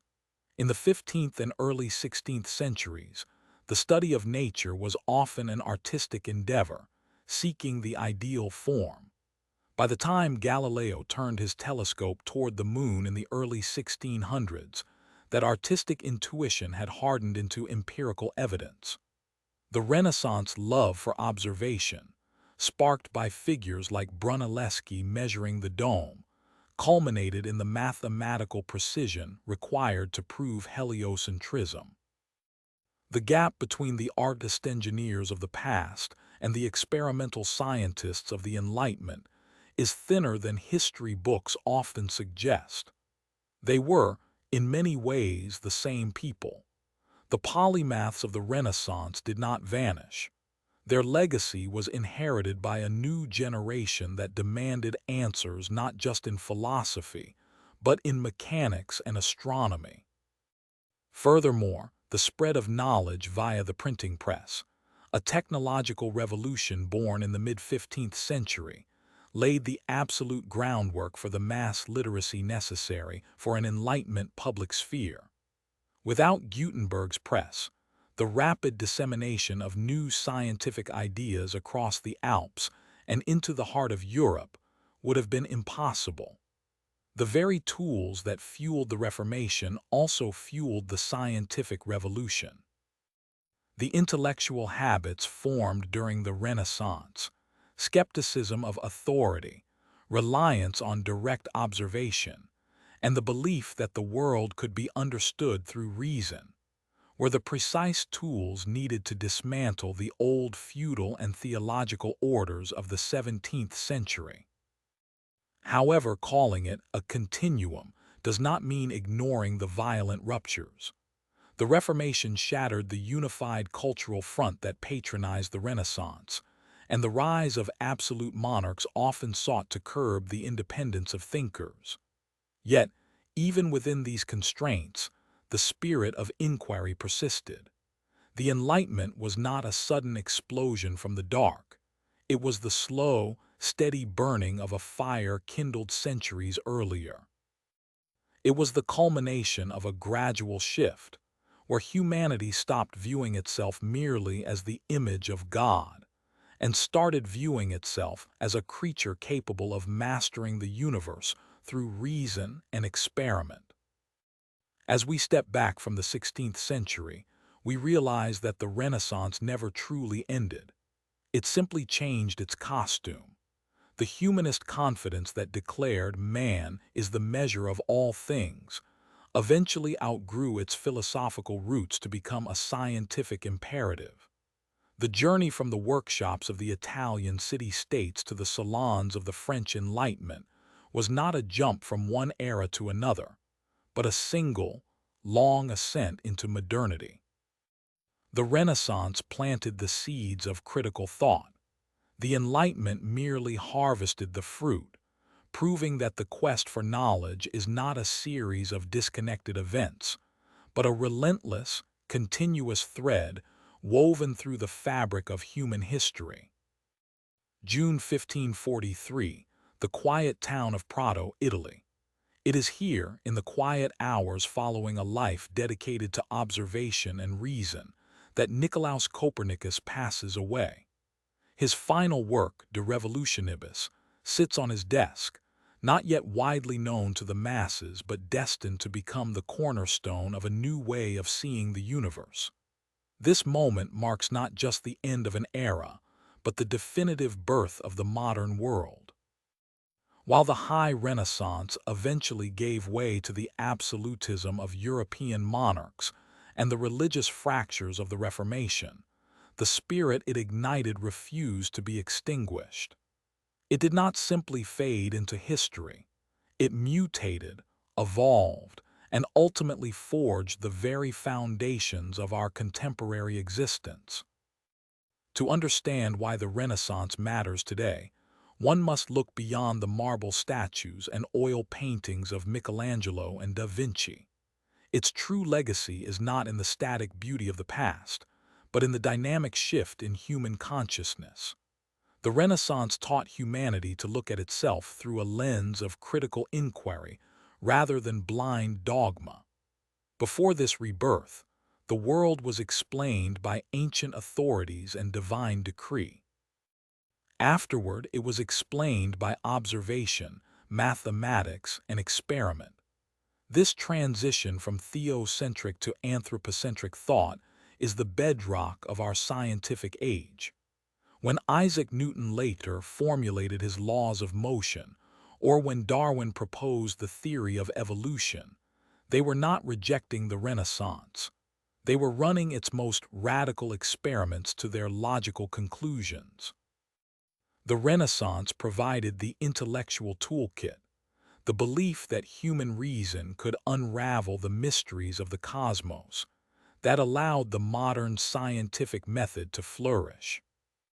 Furthermore, the Renaissance reshaped the very concept of the individual. The rise of humanism, championed by figures like Petrarch and Erasmus, placed the dignity and potential of the human mind at the center of cultural life. This shift dismantled the rigid feudal hierarchies of the Middle Ages and paved the way for the Enlightenment and the eventual democratization of knowledge. The invention of the printing press, which accelerated the spread of ideas during this period, ensured that knowledge could no longer be hoarded by the elite. It democratized education, fueled the Protestant Reformation, and eventually empowered revolutions that would redraw the political map of the globe. Today, when we value literacy, debate, and the right to question authority, we are walking the path blazed by the humanists of Florence and the scholars of Northern Europe. Culturally, the Renaissance established a global standard for aesthetics and artistic expression that continues to influence design, architecture, and visual arts centuries later. The principles of perspective, proportion, and anatomical accuracy developed in the workshops of Italy became the universal language of visual communication. But perhaps its most profound legacy lies in its enduring optimism. The Renaissance was born of trauma, the fall of Constantinople, the plagues, and the chaos of the late medieval period. But it chose to respond with creativity and hope rather than despair. It demonstrated that in times of darkness, human ingenuity could create light. As we stand in the 21st century, facing our own challenges of climate change, technological disruption, and social division, the Renaissance offers a vital mirror. It reminds us that progress is not a linear march, but a cyclical reawakening. The tools we use today, from the internet to artificial intelligence, are merely the latest manifestations of that ancient drive to expand the boundaries of human understanding. The sack of Rome and the wars of religion that followed the High Renaissance did not kill the Renaissance spirit. They merely forced it to adapt, ensuring its survival. The legacy of this era is not a museum piece to be admired from a distance. It is the living DNA of modernity. It defines our future by insisting that we are the authors of our own destiny, capable of learning from the past while relentlessly striving to build a better tomorrow. The Renaissance did not end. It simply became the world we live in.